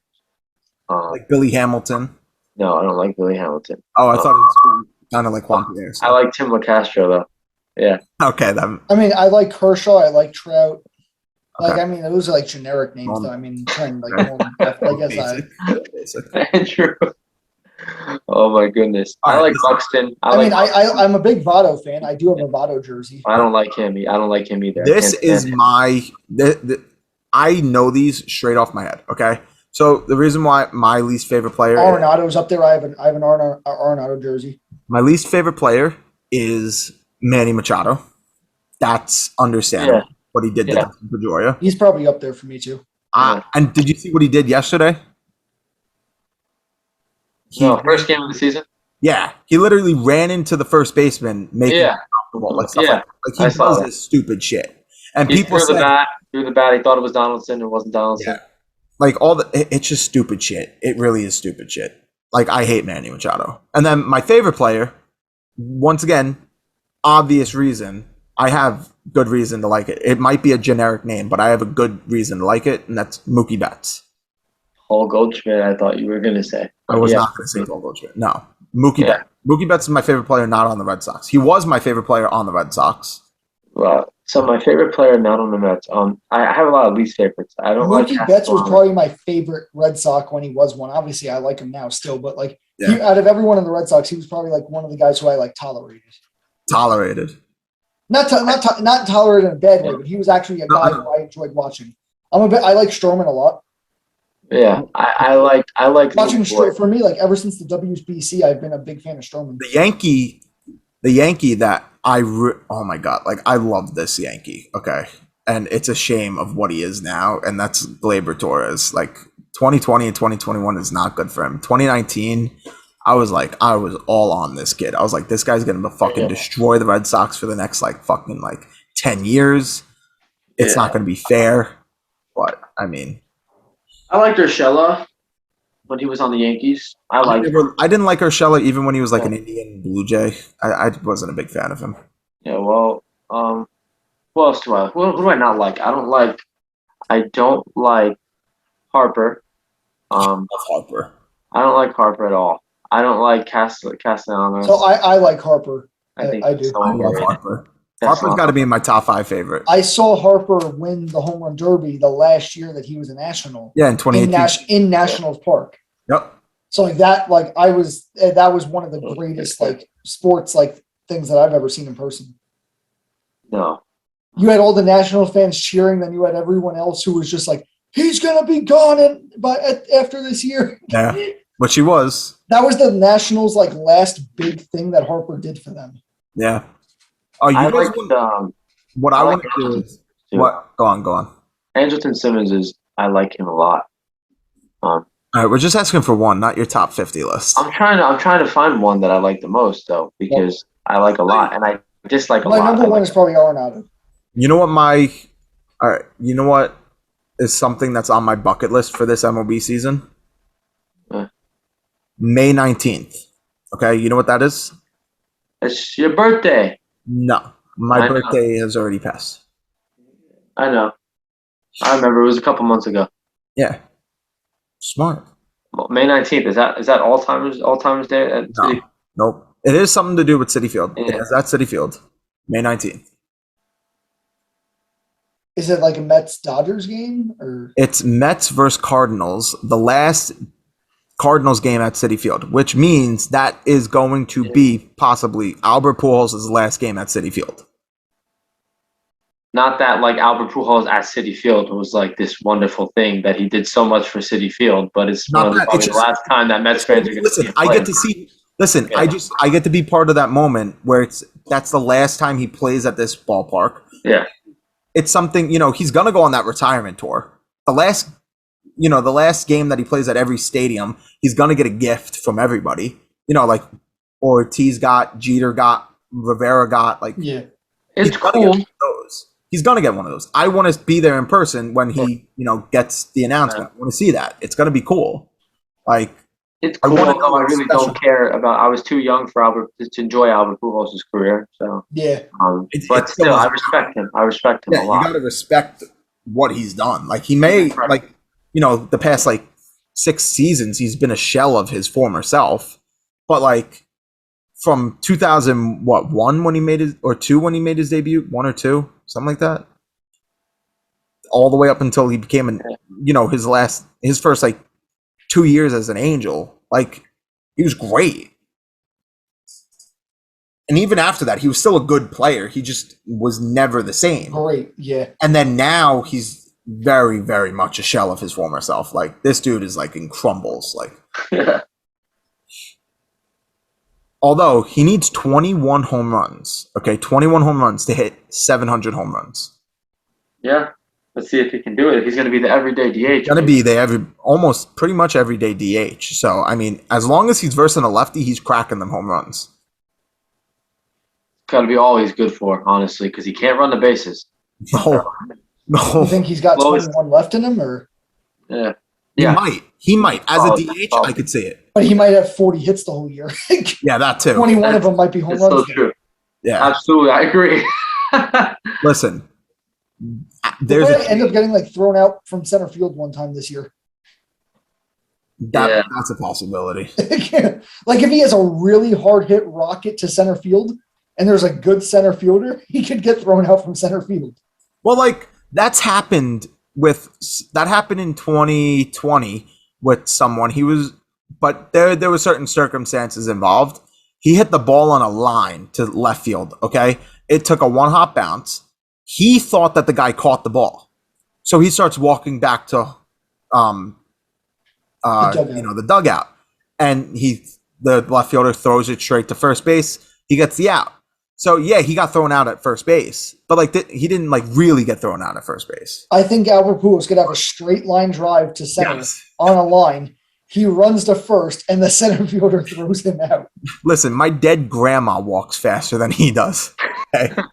Like, I know. he's so slow. It's insane. Like, I'm pretty sure Bartolo Colon's home run trot is faster than his home run trot. And Bartolo Colon, like, yeah, he's a thing of freaking sexiness, but like, Uh-huh. dude was slow. What was his trot? Like 46 seconds? Oh my god, That's- I don't even know. I think Yeah, it was 46. They probably could have threw like 10 more at bats before freaking Bartolo Colon touched home plate. So my goal for next episode is to make a top 20 list of my least favorite players in MLB outside of the Mets, or inside Make the your Mets. top 20 list too. Yeah, top 20 of players I like outside of Mets and players that I don't like.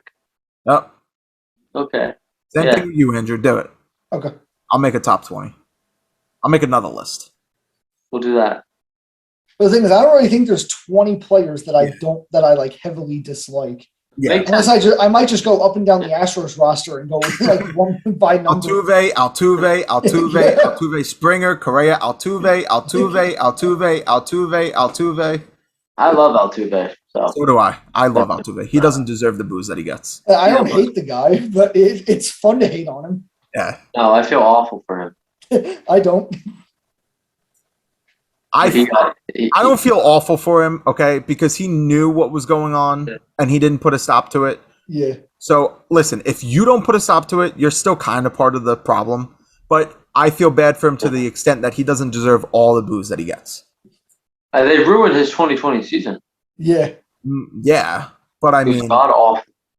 listen, let me put it this way. Yeah, okay, he doesn't deserve the booze that he gets. But at the time, we didn't know everything about it in the 2020 season, so I was rightfully booing it. Jose Altuve. Yeah. I was rightfully booing the Houston Astros during the 2020 Dude, season. imagine if that baseball doesn't exist guy never put out that video.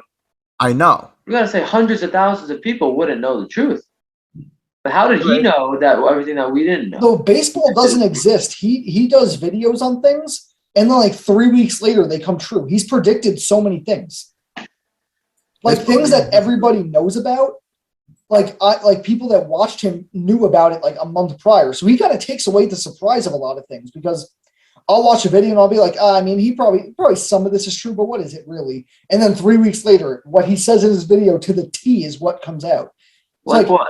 He's How ruined a many lot of comes out? surprises. Whoa. Like the He the looks whole at history. sticky though. stuff thing. Not a, He did a video on it like a month before it became news. So when On it what? became news, it was like, oh, whatever. Like I already knew it was coming, but if you didn't know it was coming, it's like, holy shit. sticky stuff, you said? Yeah. Yeah. But it was like that's Oh, just one so example. wait. He's done like 4 videos Andrew. of things that came true. Andrew, does that make you sweat a little knowing that he made a video about the Yankees letter? Letter? You know the Yankees letter that's in like the court appeals and everything? When did this video come out? Maybe it wasn't him, but I'm pretty sure he made a video. Do you know the letter that I'm talking about? No. Okay, well apparently Yankees there's wrote a damn Zimmerman note and sent it by telegram. there's a letter in the court in like court appeals that the Yankees are trying desperately to not be opened. Okay, but there's an appeals court that said no, it must be open. Basically, it explains that the Yankees cheated in 2017 too. Okay, Okay. not Yeah. as bad as the Astros, but worse than what the Red Sox did. Not as bad as the Astros though. Okay. With sign stealing? Yes. To like a really bad point. And the Yankees are trying so desperately to keep it from being released. No one besides the Yankees and the court knows what it says. Okay? Uh-huh. So the court is trying hard for it to be released. The Yankees are trying to make it not released. Okay? Now,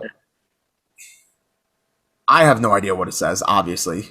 You don't know what it says. Vinny doesn't know what it says. You didn't even know what the letter was about. Like, you didn't even know that the letter existed until... I heard the Yankees were caught for sign stealing in 2017, but at this point, I've accepted that every team is probably going to be coming out with something. Let me put it this way. Okay. The Red Sox and Yankees got caught using Apple Watches and stuff like that in 2016 and 2017. Okay. Yeah. The Red Sox, their replay room manager got in trouble for sign stealing, not like their management or players in general. And then the Astros, obviously, we know what happened with the Astros.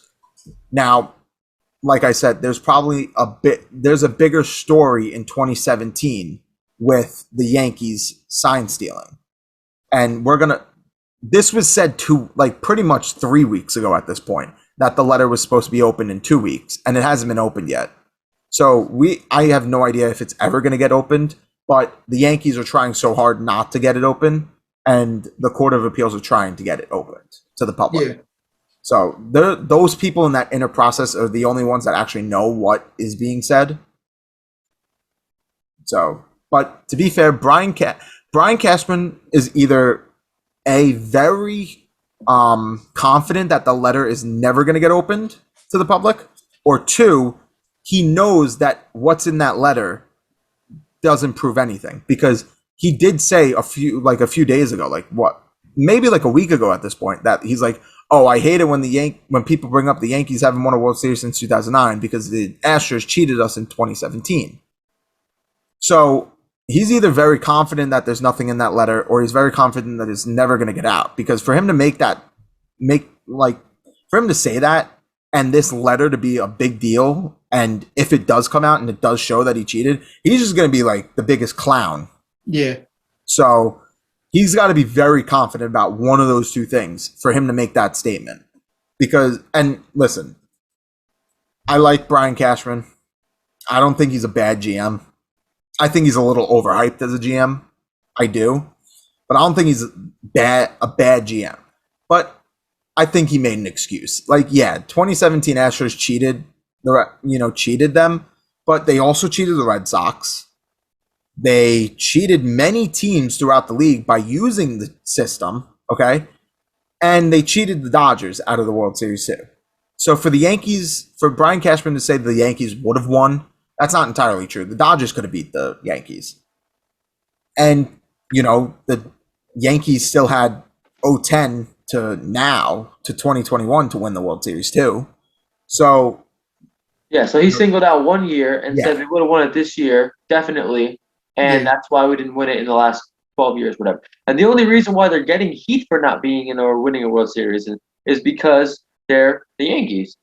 That's the only reason why they're getting heat for it. And the biggest market team, everyone loves the Yankees. They have fans all across the country. World. All across the world, you're right. All across the world. Go to Japan. Listen, I had a teacher in my school. I already talked to you about him. He went to the athletic game. He's a huge Red Sox fan. He actually, I think his brother lives in Japan. He went to Japan to visit them, and there's people all across Japan wearing Yankee hats. Yeah, everywhere. They love the Yankees. It's across the world. The Yankees symbol is just a subject of just Major symbol. League Baseball. Yeah. It's so true. People in other countries are Yankee fans. They're not fans of any other team. They're Yankee fans. And for them to not make a World Series, let alone win one in 12 years, is weird for baseball because of the history that they have. Doesn't mean that they're disgraceful. It doesn't mean that they're the biggest joke in baseball. It's different for fans because they're so used to it all throughout history for the past 100 plus years. That's just how it is. Andrew, Yeah. just straight up from your perspective, because we're not Yankee fans, okay? Obviously, it's disappointing when they don't win a World Series, okay? But do you just are you like able to come into reality that this is not the 1990s and they're not going to win 4 straight World Series all the time? Well, yeah. So they've won once in my lifetime, but I was like 8 years old. So I knew what I was watching, but like I've never like enjoyed a Yankees World Series, meaning where like I followed the team from the start of the season. I would say like the 2011 season was the first season where I was like a diehard baseball fan, to where like I was just watching game after game, following what was happening day in and day out. That was the season Derek Jeter had his like 3,000th hit for a home run and everything. So like that was the first like season where I would say I fully like enjoyed myself as a baseball fan. Yeah. So like I've never like really experienced the Yankees World Series in my lifetime. So I don't like expect it every year. I go in thinking they're going to win it every year, but I don't like, it's not like normal if they don't win. Yeah. I quite literally have not watched a Yankees World Series game in my life. Exactly. So the 27 argument is never ever going to be valid for you to use because you in your lifetime have never enjoyed a Yankees World He's only Series. seen one, not, you know. Yeah. Yeah, and I wouldn't say the argument's not valid. They're still the most successful sports franchise of all time. Yes. And Yeah, like of I course, enjoy but the they won- history of the I game. remember- They won half of them. Well, the difference is before- like you're not like, because you always joke around how like I know everything from the 1930s. yeah, But it's like the exactly. thing is like I enjoy like learning about the history of my favorite team. So like I'm not saying the 27 argument's invalid, because Yeah. I can tell you No, of course. most players on most of the World Series teams on all of them. What was the starting lineup and the box score of the first ever World Series game that they've ever won? So it's probably 1921 when they lost to the New York Giants. No, that they won. The first I ever think it's a game or World Series. World Series that they've ever won. Well, the was the first World first Series they won game? was 23 against the Giants. Okay. It was What Tony was the Let's first game's lineup and box score? Their hits, errors, everything. You got to give me the box score, man. How many? I can't give you the box score, but I can How tell many you. walks did all their pitchers give up? How many pitchers did they use? How many pitches did they pitch? Earl Combs Both was 1, teams. Tony Lazzeri was 2, Babe Ruth was 3, Lou Gehrig was 4. You're probably right. I know Bill Dickey was 8 because he wore number 8, and that's how they did the numbers at that time. Yeah. Yeah. I'm playing. I got 5 players out of the 9 in the starting lineup. Now, who was the starting pitcher? Probably Jack Chesbrough. Okay. Now, how many strikes did he throw? Probably hundreds because pitchers pitch the whole games. Okay. The Point. point is, Andrew's a know-it-all of every, He's thing. a baseball connoisseur, and, Freaking encyclopedia. it's really the same for the free agency argument. You know, we're so used to the Yankees going out and buying the best free agent every single year, Correa. right? I mean, they made a couple of decent additions, very few decent additions, but Also, another reason why the Yankees really started like take off as a franchise when they won their first World Series in 1923. That World Series was the first one to ever be broadcasted on radio. So the first ever like national baseball broadcast was a Yankees World Series victory when the franchise was first really up. Who'd they verse? The New York Giants. Okay, so let's Yeah. just hypothetical world. Let's say the Giants won that World Series. You think the Giants would be the Yankees? Nah. But I think I think it was just a great timing for them Okay. All to right. really take off as a franchise and win. All right. all right, fellas, we got less than 2 minutes left in the stream here. You know what I was thinking, guys? You know what we should do? I should figure out all this, like, talking like live on YouTube shit, and just one day we pick like a game, whether it's Red Sox, Yankees, or Mets, and we just literally live like play by play this fucking shit.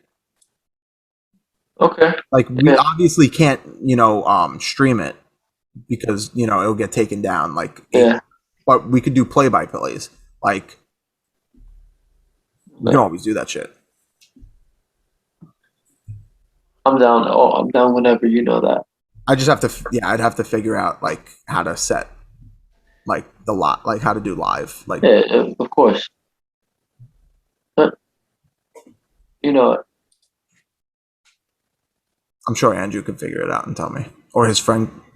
I think he has a friend What that were you referring to? how to go live on YouTube. Oh yeah. And have it all three of us, the video together, stuff like that. Do you have we'll a figure friend? it out for next episode. Well, not at next episode. Yeah, at some point. Yeah. At some point, so that someday during the summer we can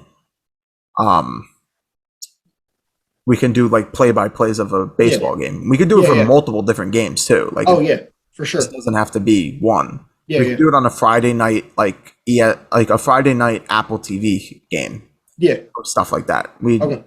Like we just announced, oh yeah, we're going live like this day. Like we could just do that shit. Perfect. Yeah, I'm down.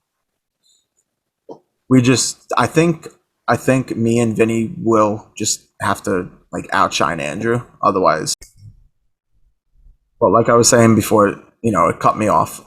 Me, Vinny will have to outshine Andrew because this dude does play-by-plays for a living for his school. Andrew, when's the next time you're doing a play-by-play? They're away this week, so the following week. What game? It'll be against, I think, Merrimack, and it's a 3-game series. Oh no, they played Merrimack last week. What sport? Baseball. Oh, were you asking any sport or? No, like your next one. Oh, so let me check the LIU athletics schedule. I do pretty much all the baseball and softball games, so whenever they're home. And how do you catch it? Like, NEC Front Row has all the games for the Northeast Conference has a TV app called NEC Front Row, and they have all the games for all the NEC schools.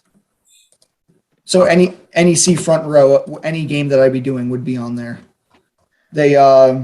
Baseball is home against Wagner the next week.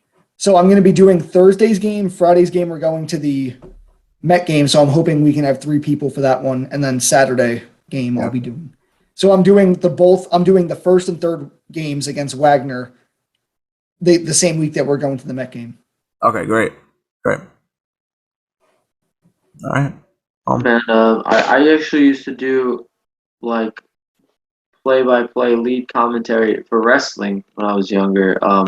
For years, I used to sit in my room. No, but actual professional commentary. I used to commentate matches for hours. I used to practice in my room at night for hours and hours. To be Michael Cole. Just to be Michael Cole, yeah, to practice, bro. And it was Jerry the King Lawler. The best feeling. I don't like him. 5-time. That's Booker T. 5-time. World heavyweight champion. The day after that's opening day. But isn't Booker T on the SmackDown broadcast booth now? Not anymore. He hasn't been in years. Oh, really? Well, I mean, I haven't. Pat McAfee. I haven't watched wrestling since the brand split, so that's why. Pat McAfee, if you guys know who he is. Anyway, what were you saying about Friday night? Yeah, so Mets opening day is that Friday, April 15th. On Saturday, April 16th, baseball, softball, and men's lacrosse are all home on the same day. So, like, I'm the sports director, so our department knows only like 9-10 people-ish. So I'm gonna have to like make sure like all hands on deck that day. Like everybody's got to be around. Listen, Andrew. You better do baseball. I'm gonna do baseball, but yeah. Good. I'm saying from managing the department standpoint, I got to make sure everybody. In your opinion, okay, we'll give it a shout out right now. In your opinion, who's the best player on the baseball team, on the LIU baseball team? EJ Exposito. What's his name? Or EJ Exposito. He's the shortstop. Or Josh Loshorn. He's the starting pitcher. Does either one of them have a social handle? Yeah. Could you send it to me? I'll link it in the description. Perfect. Give them a little shout out. So say their names once again. Josh Loshorn and EJ Exposito. Where are they from? I think I know Loshorn's from the island. I don't know about Exposito though. Okay. Yeah, just interested. I should go to an LIU game. I like watching college baseball, but like the problem is I never like actually know who is playing because I don't follow college baseball Yeah. like that. Like I can watch an Arizona Diamondback Colorado Rocky game and know who is playing. But like the other day I turned on like a Florida State University versus like Arkansas game and I didn't know who any of these guys were. Like I just didn't know. So that's kind of how like college baseball works for me. I can watch a college baseball game, know what's going on, know who should be doing what. I just personally don't know who is who. Yeah. I assume you've got everybody's name pretty much pat Well, down. from yeah, so that's the thing. I pretty much know everyone on the LIU team when I call it.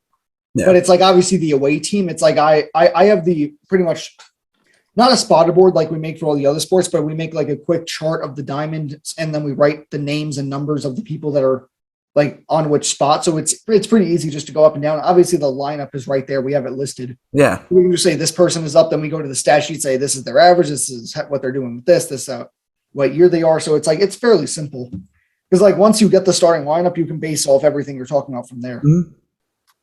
Yeah, but obviously it's much more like easier like for an actual professional baseball thing. Like it's the same Well, I thing. mean, College yeah. baseball, college baseball in some degree is kind of like minor league baseball for me when I watch it too. Like if you ever get to watch a minor league baseball game. Like you don't I know I know what's going on. Sometimes I just don't know like specific players. Unless if they're like a top prospect or if they're rehabbing an injury, something like that. Then I really won't know them. Oh yeah, for sure. Like when Jacob deGrom pitched against the single A Cardinals team, and he went like 9 innings, he went not 9 innings. He went 3 innings, 8 strikeouts, and a hit given up. I was like, obviously you know who Jacob deGrom is, but these other guys, you're not going to know them. They're single A players. By the way, the St. Louis Cardinals actually promoted that guy that got the hit off of Jacob deGrom to Double A the very next day because he got a hit off of Jacob deGrom. Yeah. Doing that in the major leagues is a big feat. Doing it in the minor leagues is even more impressive. They should have made him their like new starter, like on the actual Cardinals team. You can hit off Jacob deGrom. You can hit off of anyone. Especially in single A, right? To be fair, listen, it's very hard in baseball to hit off of Jacob deGrom, and you know, obviously, the lower you go, the harder it's going to be for the player because the less skillful it is. But in reality, if you really think about it, not that they do it often. They probably only do it maybe once or twice in 100 at bats. You could definitely go down to like the collegiate level and get someone to get a hit off of deGrom. Of course. But obviously, it only happened like 1 or 2 times every 100 at bats. Well, yeah, if you have deGrom pitch against a college team, like there's no guarantee that he's going to pitch a no hitter. Yeah. Like there's probably going to be somebody who gets a hit. Hmm? Yeah, of course. Yeah, definitely. I mean, now when you He get down, might throw a no hitter. It's very likely, but it's not like a guarantee. yeah, like when you get down to like high school, then that's different. Oh, yeah. Like, he's fucking he's blowing all these guys away. If he doesn't throw a perfect game. Yeah, something's wrong. he doesn't even have to throw 100 miles an hour. Like the dude could throw 90 and he's still blowing it out the water from these guys. Yeah. So, and that freaking 100 mile per hour fastball and then 92 mile per hour slider mix up is like nasty. Sliders. And then he drops a freaking 84 freaking changeup. Imagine dropping your changeup 16 miles an hour below your fastball. You're fucking those guys up, especially high schoolers. High schoolers can't even figure out their ass from their head in baseball. And then you put a major leaguer on the mound against them. Not even a major leaguer, freaking Jacob deGrom. Like he's a major leaguer, but like he's the ace of the freaking like A-list pitchers. So imagine like all right, just picture what like I don't know, Sonny Gray could do to a high school pitcher, and then times that by 100 of what fucking deGrom's gonna do. Yeah. Like it's insane. What it is insane. Like like you think about it, like going based on each level, what deGrom would do to like different people. Yeah, I mean, look at what he does at the major league level. So I don't even want to know what he would do at any others. He goes down to the minors for a rehab, blows them out the water, throws basically 3 no-hit innings. Just, he gave up 1 hit, that's it. And DeGrom is the GOAT. Yep. Listen, we'll start wrapping it up now. Give me 1 second. Start wrapping it up now. Once again, what are those 2 guys' names? EJ Exposito and Josh Loshman. Okay, and at some point, just send me their tags, and I'll tag them in the description down below. Vinny, you got anything to say? I love you guys. All right, Andrew. I love you guys. Nick, I hate you guys. No, I love you guys. All All right. right. There's so much love going around right now. I can feel it. Once again, this is the 10th episode of the Long Island Diamond. Glad you guys watched. Hope you enjoyed. Like, subscribe, comment. If you guys like my lists, if you guys don't like my lists, say whatever you want about them. Go right ahead. Juan Soto's not a single sitter. I'm gonna put it that way. Kyle Tucker is not better than Nolan Arenado.